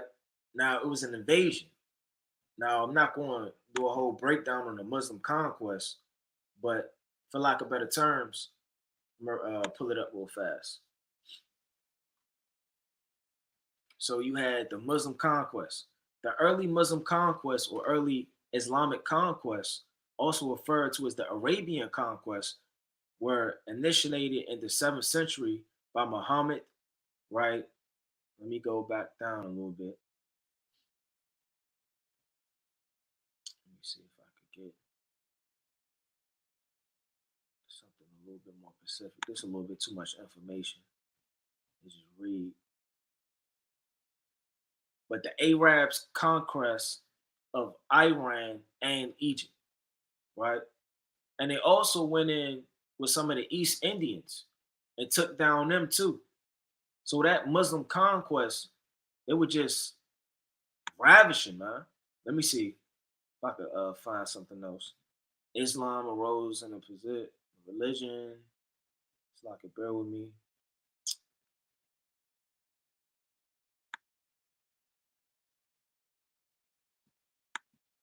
City of Mediterranean and Syria, Levant, Iran, Egypt, parts of North Africa, and several islands of the Mediterranean. Right. So when you go into this history, I ain't gonna dive too deep into it. But you had a Muslim conquest, like the brother said, they got mixed in. They got mixed in with all of these wars.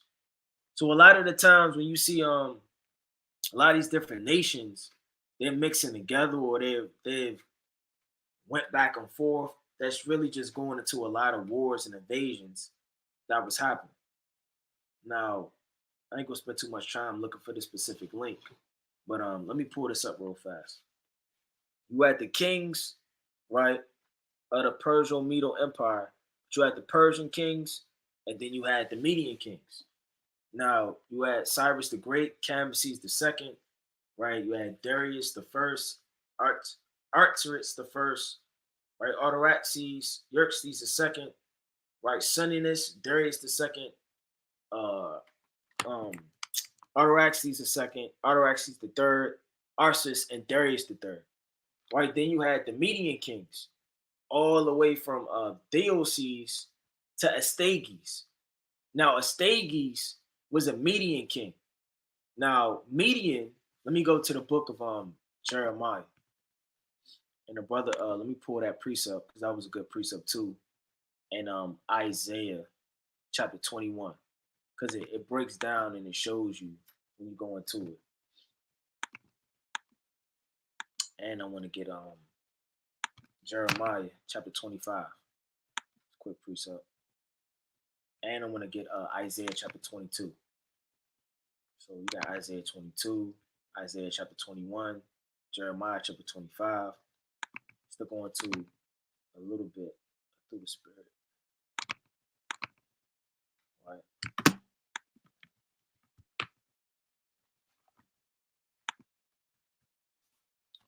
Let's go to Jeremiah chapter 25.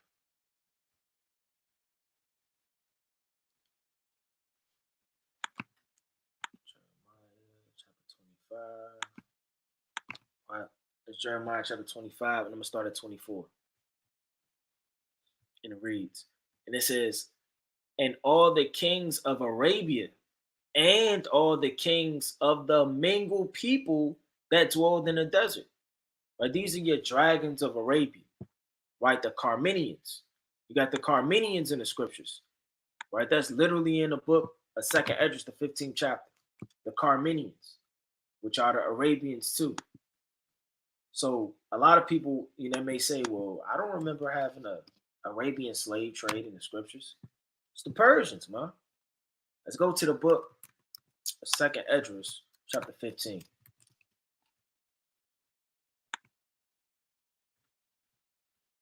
Let's start at 13 and let's go down a little bit so I can bear with me.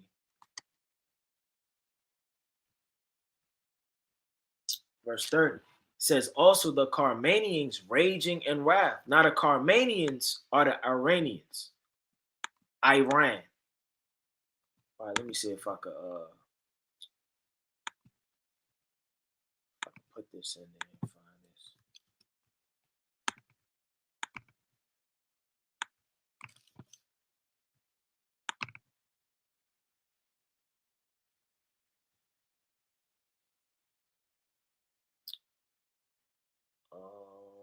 Gotta be careful clicking these links.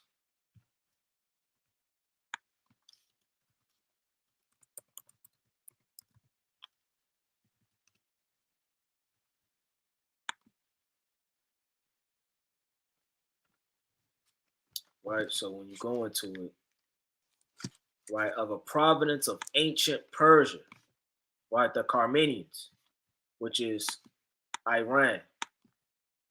So we really did have a captivity with the Persians and Medes, right? The Medes, right? Like I said, I'm gonna go into those kings again, from Dioceses to Astyages, right? And those men in between. I believe it was about 6 kings during the Medo uh, kingdom, right? But let me pull this precept in Isaiah chapter 21.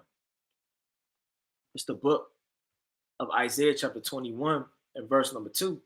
A grievous vision is declared unto me, a treacherous dealer dealeth treacherously, the spoiler spoileth. Go up, O Elam, besiege, O Media, and all sign thereof have I made to cease. So the Lord is telling you plain upon tables, you got Elam and you got Persia. They're not the same kingdoms. It tells you that in Jeremiah 25 and 24, all the way down to 26. It says, "And all the kings of Arabia, and all the kings of the mingled people that dwell in the desert, and all the kings of Zimri, and all the kings of Elam, and all the kings of the Medes." So you had the Medes, which are another name for Medes is Elam. Then you had Arabia. So I mean, you got simultaneously names linked up with different nations. Like we're known as Jerusalem, Israel, Zion.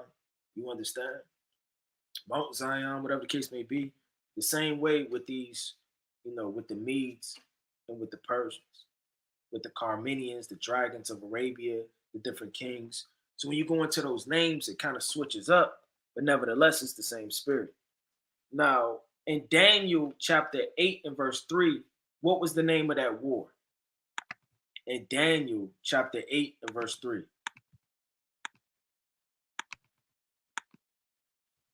And it reads, "Then I lifted up mine eyes and saw, and behold, there stood before the river a ram which had 2 horns. And the 2 horns were high, but one was higher than the other, and the higher came up last." What was the name of this war?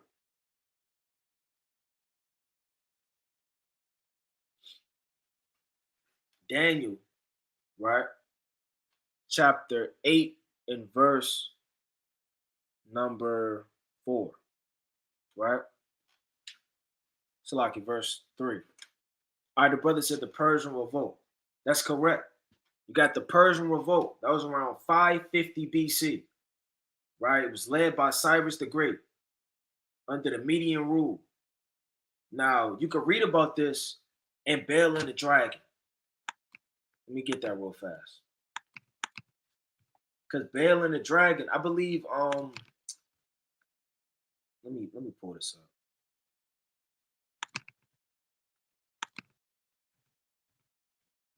Now King Astyages was gathered to his fathers, and Cyrus of Persia received his kingdom. So you had the Median Empire going down, right? And then the Persian Empire coming up, Cyrus. Now, I believe they were related when you go into the history, Cyrus and Astyages. I don't know if that was his grandfather or something, but let me try to find that out real fast.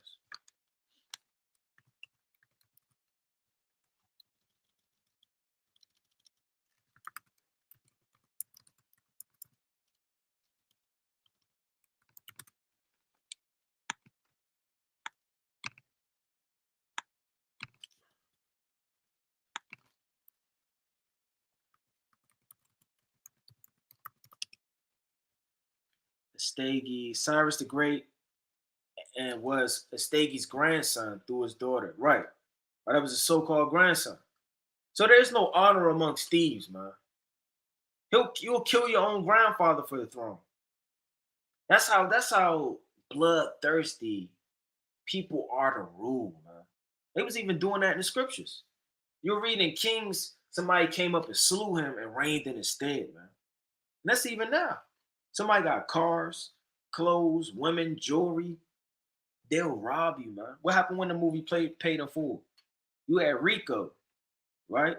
Just want to rob you and overtake Mitch. That was his sole purpose, to get the plug from Ace, man. He just thirsty for the throne. It says Cyrus the Great was Astaghi's grandson, right, through his daughter. So you had the Persian Revolt. Now, what was the name of the war, right? This should be a little easier. In Isaiah the 13th chapter. Isaiah chapter 13. What was the war in Isaiah the 13th chapter?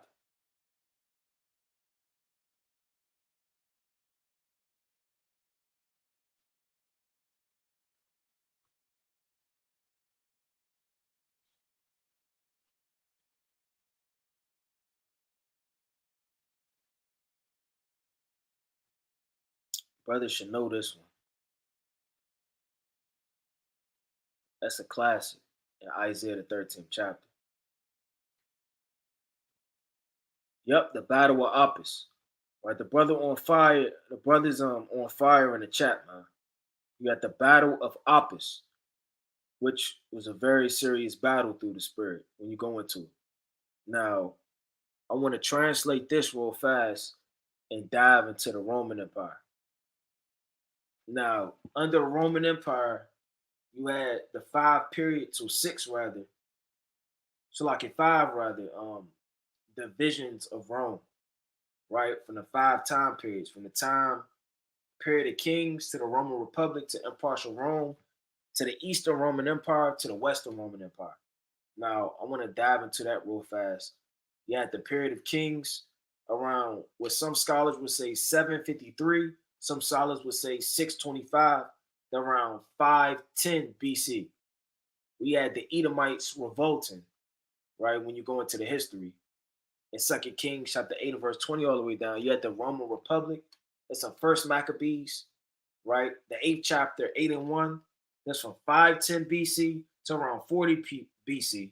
You had impartial Rome around 27 to 6, Salakia to 360 AD. Then you had the Eastern Roman Empire from around 405 to 1453 AD, which is the book of Revelation 20 and verse 1 all the way down.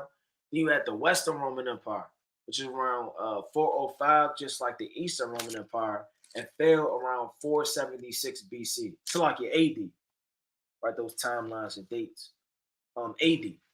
But let's go to the book of Second Esdras, right? Let's go to Second Esdras, the 11th chapter.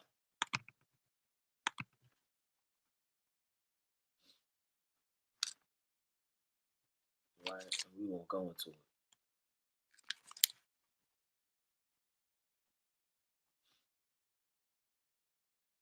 Right now, I'm not gonna dive into all of the timelines and dates, but you had Julius Caesar, Augustus, Tiberius, Caligula, Claudia, Nero, Galba, Arthur, Vestilius, Vespasian, Titus, and Domitian.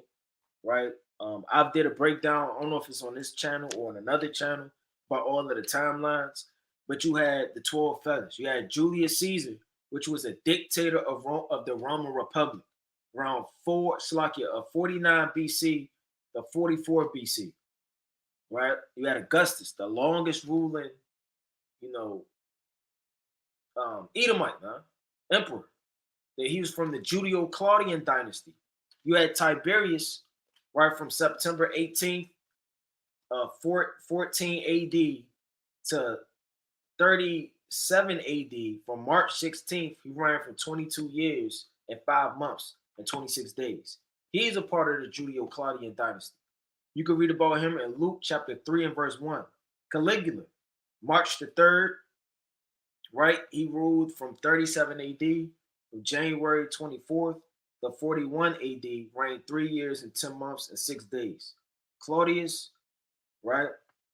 January 24th, 41 AD to October 13th, 54 AD, right, reigned for 13 years, 8 months, and 19 days. You can read about Claudius in Acts, the 18th chapter, 18 and 1 through 2, in the book of Acts, chapter 11 and verse 28. Right, you have Nero, which killed Paul. That's from October 13th, 54 AD to June 9th, 60 AD, reigned for 13 years, right? 7 months and 27 days. You can read about him in 2 Timothy chapter 4, verse 22. When Paul was getting offered up, right? My time of departure is at hand. The wicked Emperor Nero took him down and beheaded him, right? Because he was a Roman citizen and he didn't get crucified. You got Galba, June 8th, 66 AD to January 15th, 69, reigned from 7 months to 7 days. You got Arthur, January 15th, April, Salakia, through April 69 AD, reigned for about 3 months and 1 day. Vestilius, right, April 18th to December 20th, 69 AD, reigned for 8 months and 2 days.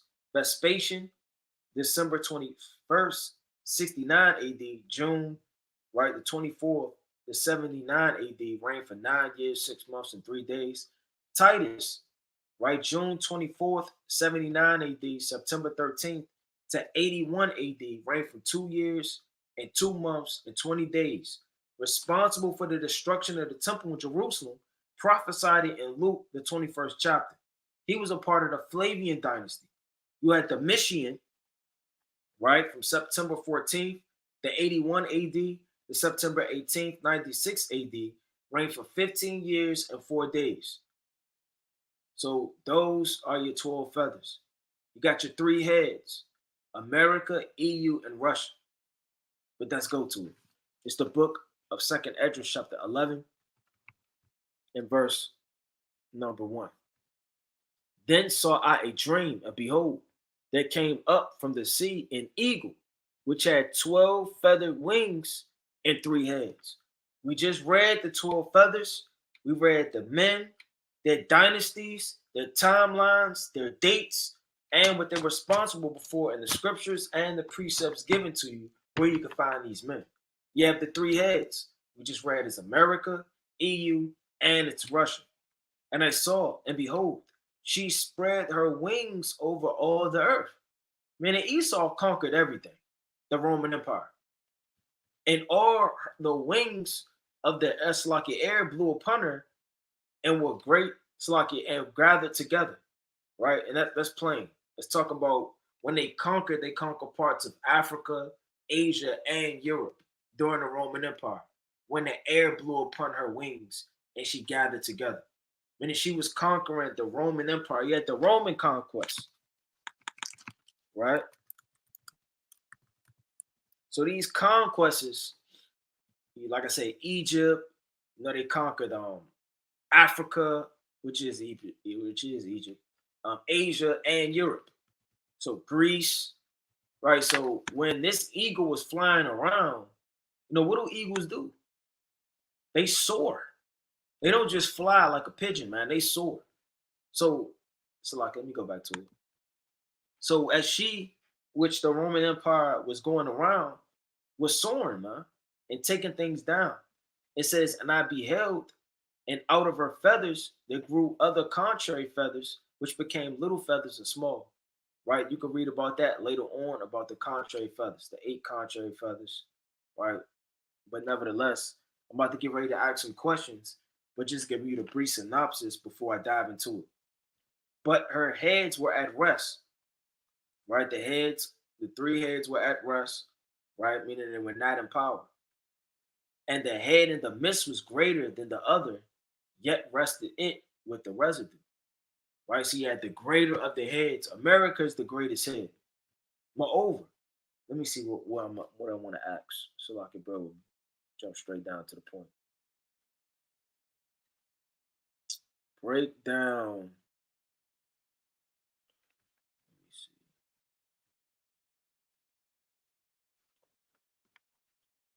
2nd Esdras 11 and 22. After this I looked, and behold, the 12 feathers appeared no more, nor the two little feathers. What is this talking about?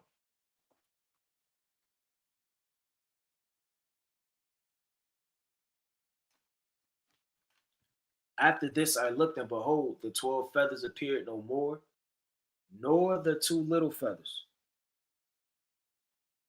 What is this talking about?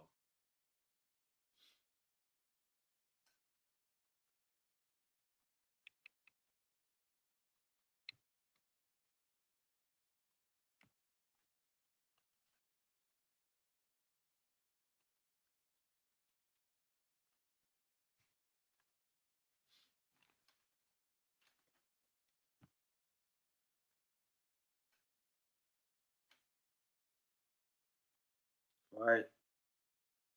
It says, after this I looked, and behold, the 12 feathers appeared no more, nor the two little feathers.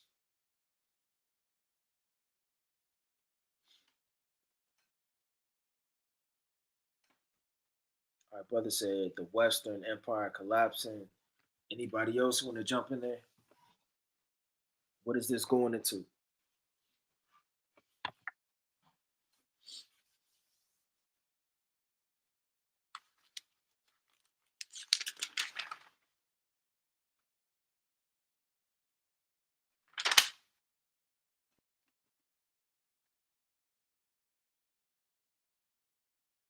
It says the Western Roman Empire collapsing. 12 feathers are the 12 emperors, and the two contra feathers are from Nerva to Romulus Augustus.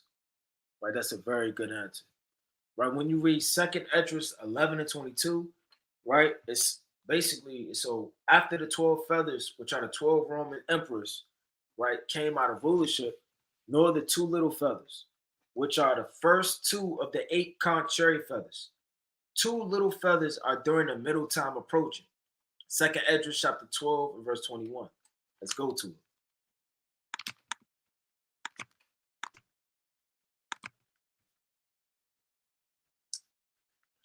Bear with me.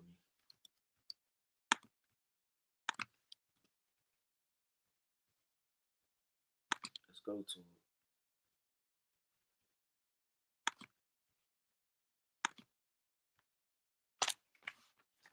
Second Esdras chapter 12 and verse number 21. And it reads, and two of them shall perish, the middle time approaching. Four shall be kept until their time, so like until their end begin to approach, but two shall be kept until the end. So you have two of these feathers being kept until the end, right? You have two of them shall perish, the middle time approaching. Now, says the two feathers are during the middle time approach. Second Ezra chapter 12, verse 21. We just read it, right? Which is the Middle Ages, described in Europe during the fall of Rome in 476 AD. In the beginning of the Renaissance, in the 14th right century, the two little feathers covered from Nero, right? His reign from September 18th to 96 AD, right, to January 27th, Slovakia 96 AD, 1 year and 4 months and 9 days to Romulus, right, October 31, 475 AD, September 4th, 476 AD. He reigned for 10 months and 4 days, right, after he failed the middle time approaching right after the fall of the Western Roman Empire. So, I mean, a lot of history goes within Second Esdras 11 and 12. But, it's written for our learning sake. You have our history in the scriptures, and you have Esau's history in the scriptures. Now, this is called prophecy, but it's also knowledge as far as, things that you want to dive into. Going into history, watching the news, end time headlines, a lot of things that may rock a lot of people to sleep and going into history, right, may not be, that exciting for them. But in actuality, you're uncovering things that the Most High has hid. And the Most High put this in there for you, man.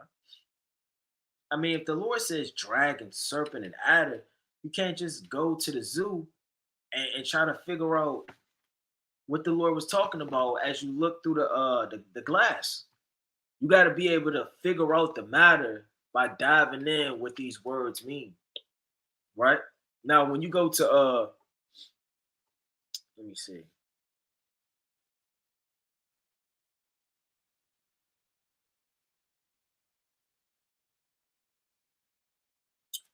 Second Esdras 11:24. And of those that dwell therein with much oppression above all those that were before them, and that's like it. Therefore, they are called the heads of the eagle.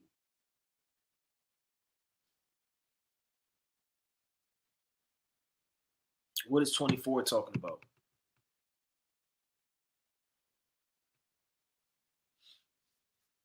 And of those that dwell therein with much oppression above all those that were before them. Therefore, they are called the heads of the. Salak, I'm in second address. I'm 1 at 11. Salak, bro. I want 11:24. It says, then saw I also the two little feathers divided themselves from the six and remained under the head that was upon the right side, for the four continued in their place. What is Second Esdras 11:24 talking about?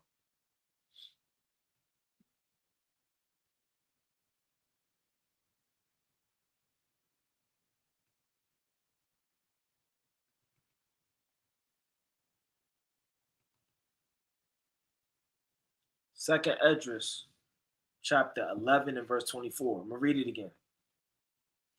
Then saw I also that two little feathers divided themselves from the six and remained under the head that was upon the right side, for the four continued in their place.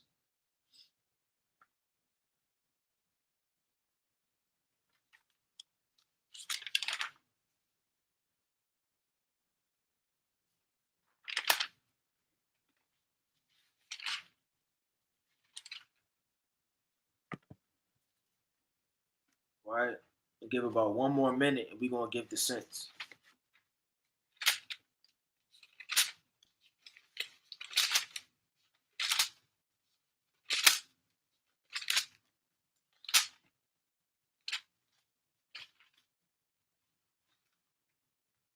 So I'm going to read it one more time. Then saw I also that two little feathers divided themselves from the six and remained under the head that was upon the right side, for the four continued in their place. So you have a right side of the head, you got a left side, you got the head in the midst.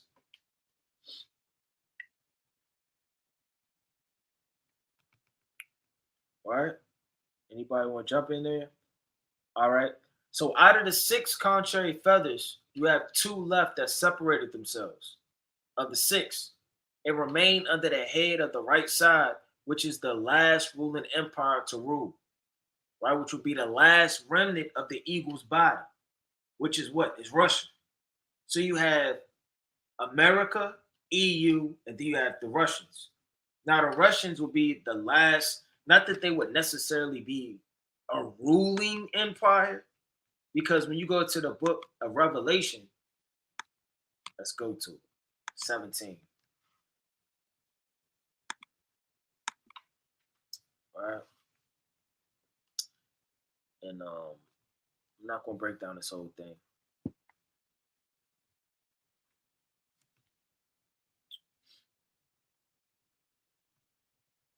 Right. I'm going to start at 10. And there are seven kings, five are fallen. Yeah, we broke this down before. And one is, and the other is not yet come.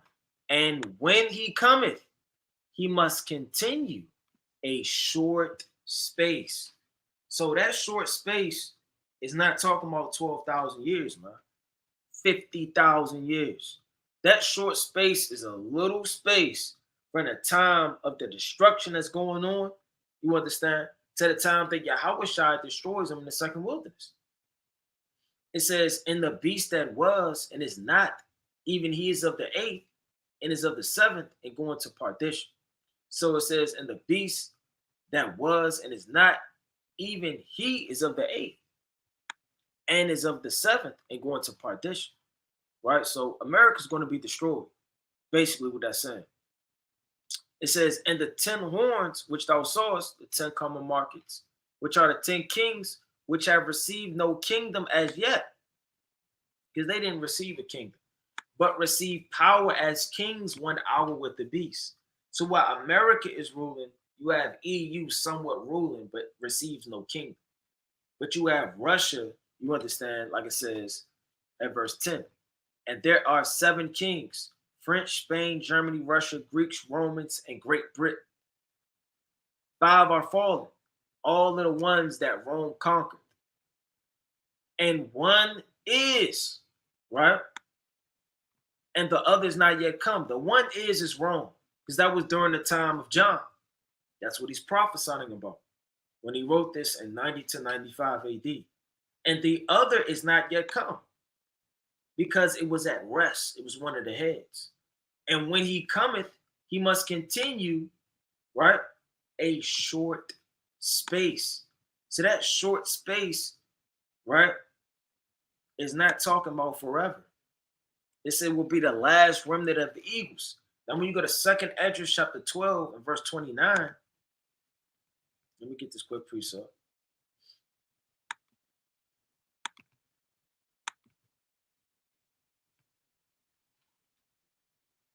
It says, "And whereas thou sawest 2 feathers under the wings passing over the head that is on the right side." So when you read 2nd Esdras 11, you have to read 2nd Esdras 12. If you do not read 2nd Esdras 12, you will not really understand 2nd Esdras 11 and vice versa.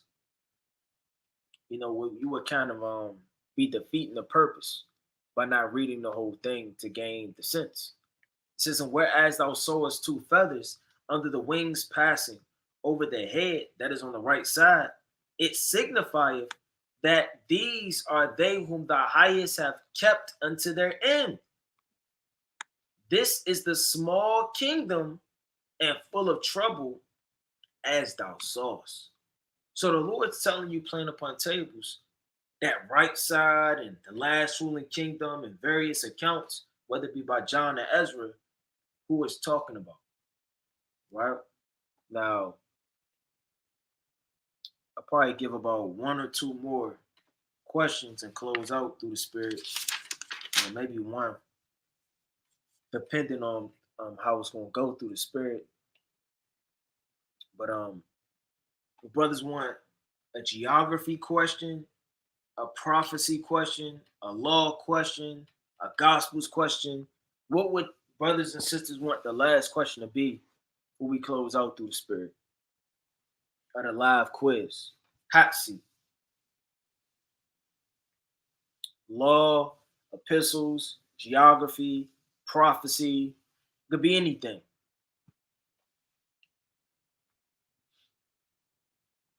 I want to get 3 witnesses on the matter. You know, 3 people saying epistles, 3 people saying prophecy, 3 people saying gospels, whatever the case may be.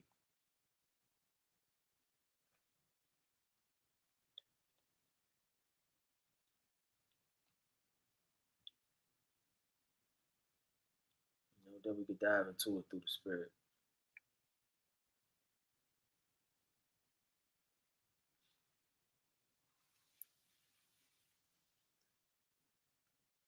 All right, you got epistles, law, prophecy, geography.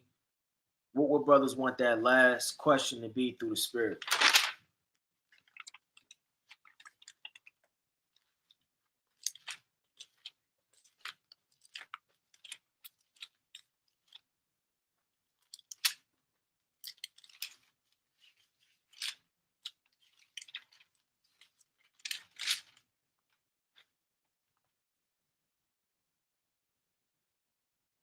We got prophecy, one gospel. We got 2. It's a fight. Okay, prophecy. Okay, and just through the spirit, we're gonna do prophecy and gospels, right? Just through the spirit. And two, I may do a law quiz. Just straight law questions, because that's very much meat in itself. Most definitely, gotta dive into the law as much as you can, right, to uncover what's going on. Right, there are a lot of hidden secrets.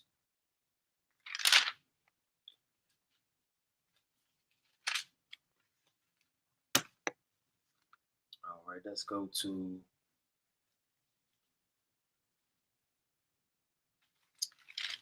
see what we want to dive into. I don't want to give anything too hard, but I don't want to give anything too easy either.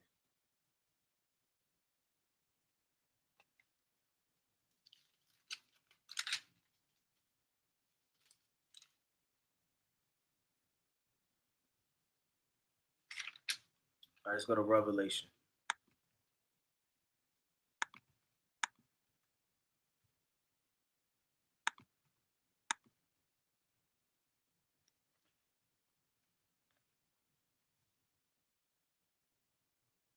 Okay, Revelation chapter 16 and verse 12. And the sixth angel poured out his vial upon the great river Euphrates, and the water thereof was dried up, that the way of the kings of the east might be prepared. Who specifically are the kings of the east?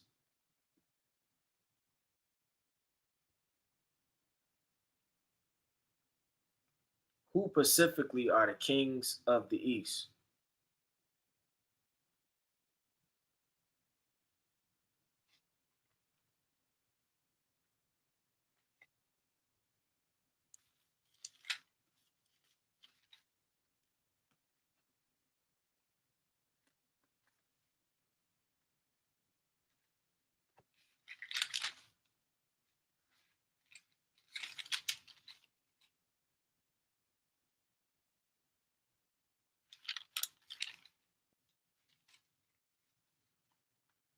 Who are the kings of the east?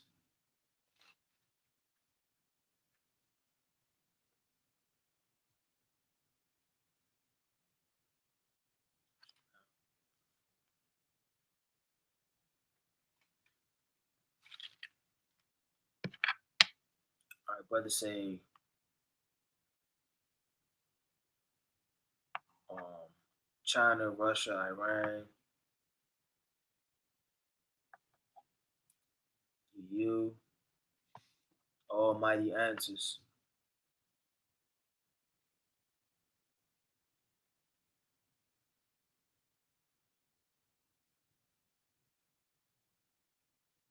All right, the kings of the east. Anybody else want to get in there? So your best friend you want to have with different things as far as prophecy is these alliances. It's going to be the main thing you want to dive into is alliances as well as these nations. You know, I just was at work on a plantation earlier today, looking at one of these whistleblowers. They were saying that United States kind of getting into it with Israel. You know, there was alliances. They was on a confederacy. So things kind of getting, on the fence. So you got to watch these things brewing up because you never know what's really going to kick off. Now, the kings of the East, you got Russia, China, India, Iran, Afghanistan, right? Iraq, EU, and North Korea, which is the sixth Trump, which is the sixth vow. The same thing. Now, I wish I could share my screen. Let me see if I could send this to an email and pull it up so brothers can see it through the spirit. And I may or may not. Let me see. Yeah, I'm not sure if I'll be able to send this, but let me see if I could show brothers through the spirit my screen.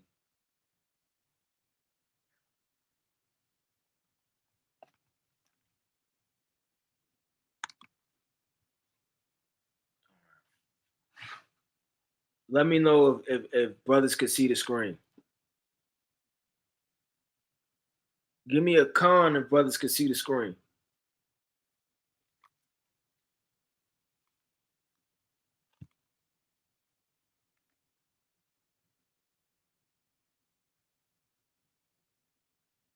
If brothers could see the screen, give me a con. If not, no, take it down.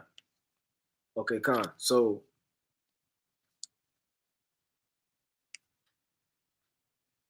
this the whole breakdown of Revelation, the 16th chapter.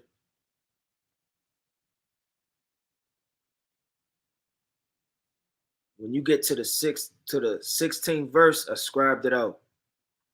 The sixth angel poured out his vial upon the great river Euphrates, and the waters thereof were dried up slowly, happening, but in the day will completely be dried up, that the way of the kings of the east might be prepared. Russia, China, Iran, Salakia, China, India, Iran, Afghanistan, Iraq, EU, North Korea, so there was war tanks and vehicles can cross over World War III. That's Revelation 9 and 13 through 15, which is the sixth trump.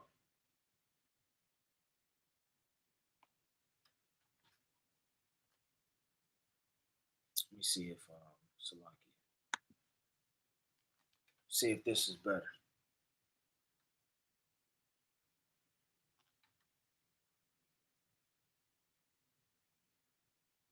Brothers can see this.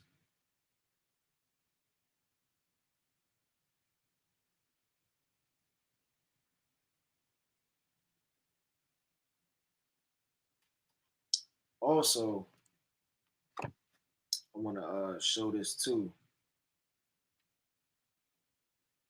for brothers that didn't have the notes about what we was going into earlier.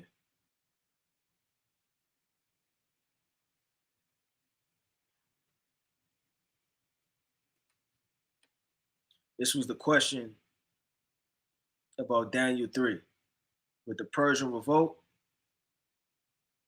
the Median Empire, conquest of Babylon.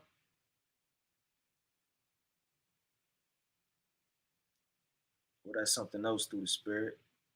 But nevertheless, and I wanted to get one more real fast too. I know I quoted the 12 feathers and the timelines and dates, but I got the timelines and dates right here.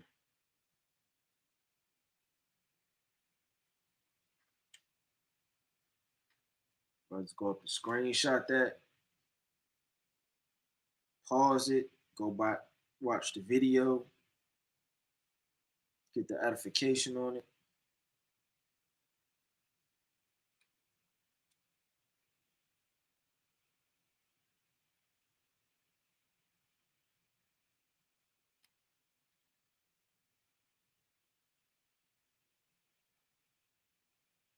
In a Roman period of kings, Roman Republic, impartial Eastern and Western Roman Empire.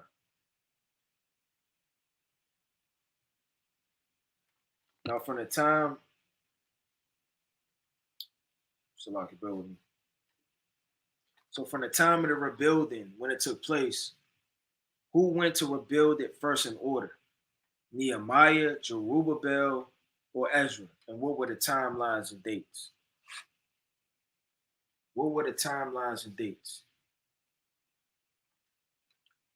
When the rebuilding was of the temple taking place, right? Who went to go build it up first?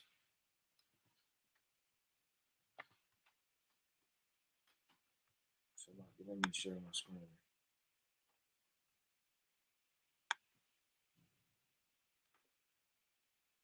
Brother said.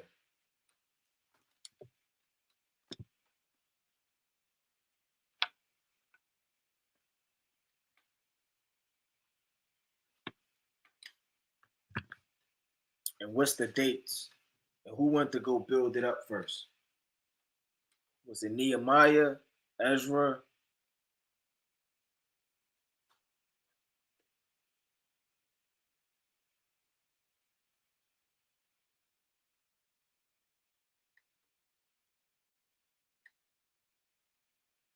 All right, brother.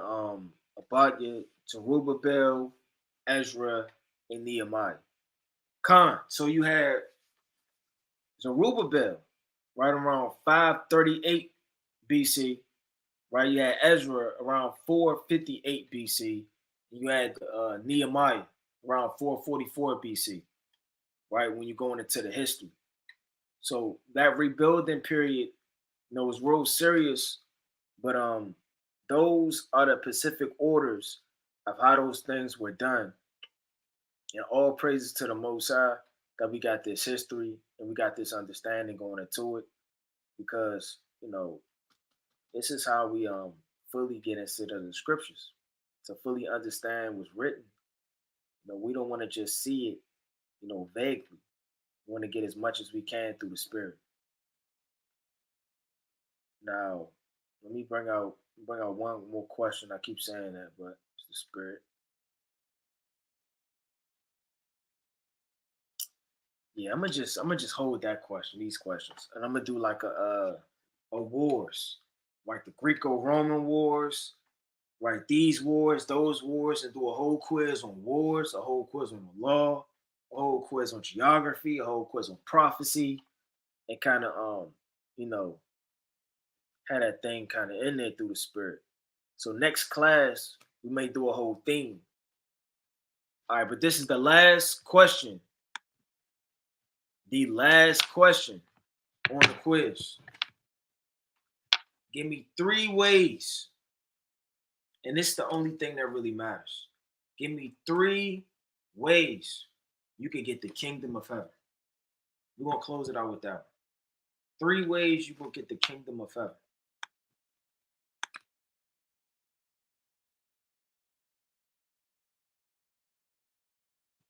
3 ways you could get the kingdom of heaven. But you gotta pull precepts. You gotta pull precepts. We're gonna pull those precepts up that brothers and sisters say. 3 ways to get the kingdom of heaven. You gotta bring out 3 ways, and then you have to bring out 3 precepts to get the kingdom of heaven. Because that's the only thing that matters. We can know all of this history. We can dive into these timelines. We can know all of these parables. But essentially, it's going all boil up to how do you get the kingdom of heaven? All right, one brother says, do justly, showing mercy, being humble. Micah 6 and 8. That's a fire precept. Now, the whole chat should be flooding with this one, man.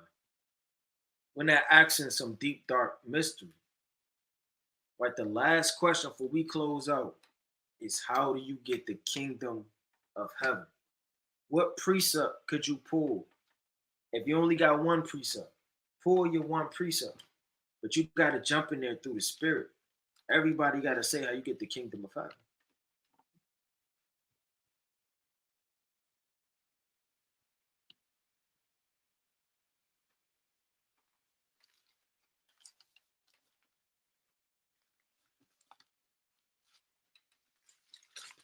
How do you get the kingdom of heaven? All right, we're going to give brothers like one more minute right before we bring it out. But everybody should be pulling a precept in the chat off this one. How to get the kingdom of heaven.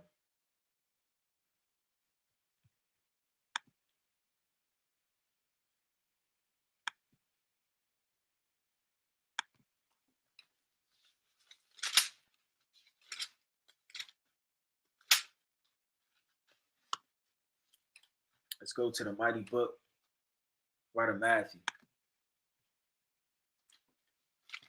All right, for brothers that didn't pull the precept, may not know, that's fine through the Spirit. Take notes, right? Do whatever you can to make sure that you know this above everything that's being brought out tonight. Let's go to the book of Matthew, chapter 16. Real fast. And I'm going to start at 17. It says, I'm going to start at 15. He said unto them, but whom say ye that I am? So Yahushua asking, who do you say that I am? Everybody's saying that I may be John the Baptist, Elijah, Jeremiah, one of the prophets. But what do you say that I am? And Simon Peter answered and said, thou art Hamashiach wa Malak Yahushua, the Son of the living God. And Yahushua answered and said unto him, blessed art thou, Simon Bar-Jonah, for flesh and blood have not revealed it unto thee, but my Father which is in heaven. So you want the chief things to be revealed unto you. It's not by man or not by this book or this author or this theologian, this prophet. You want the chief things to be given to you by the Father. And what's given to you by the Father? Grace, mercy, things that are freely given. You understand? The covenant, the laws, the statutes, the commandments. These things are given and revealed unto us. Let's go to the book of Matthew, chapter 19 and verse 16. Right, and close out with that one. It's the book of Matthew, chapter 19 and verse number 16. The classic. And behold, one came unto him, right? Good master, what good thing shall I do that I may inherit, Salakia, that I may have eternal life? He said unto him, why callest thou me good? There is none good but one, that is Yahweh. But if thou wilt enter into life, keep the commandments. I'm going to read that again. But if thou wilt enter into life, keep the commandments. So no matter what's going on, how hard it may be in your marriage, your congregation, your friendships, right? No matter what's going on with certain urges, you may want to smoke, you may want to drink, you may want to fight, get angry, be easily upset. And the chief thing that you have to do in this life, while we were created and born, is not to be rap stars, not to look good and go on fashion shows and be vain in the society, man. It's to keep our Father's commandments, right? Let's go to the book of Revelation,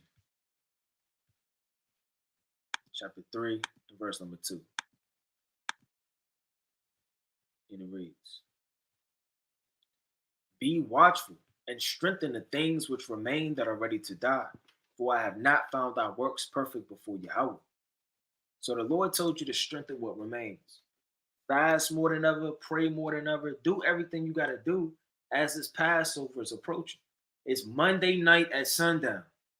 Make sure you get the leaven out of your house.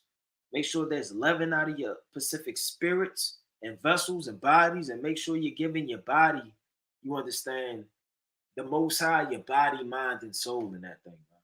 Make sure you're reading the Gospels. You're fighting through temptations. You're doing everything you can do to magnify the name of the Lord.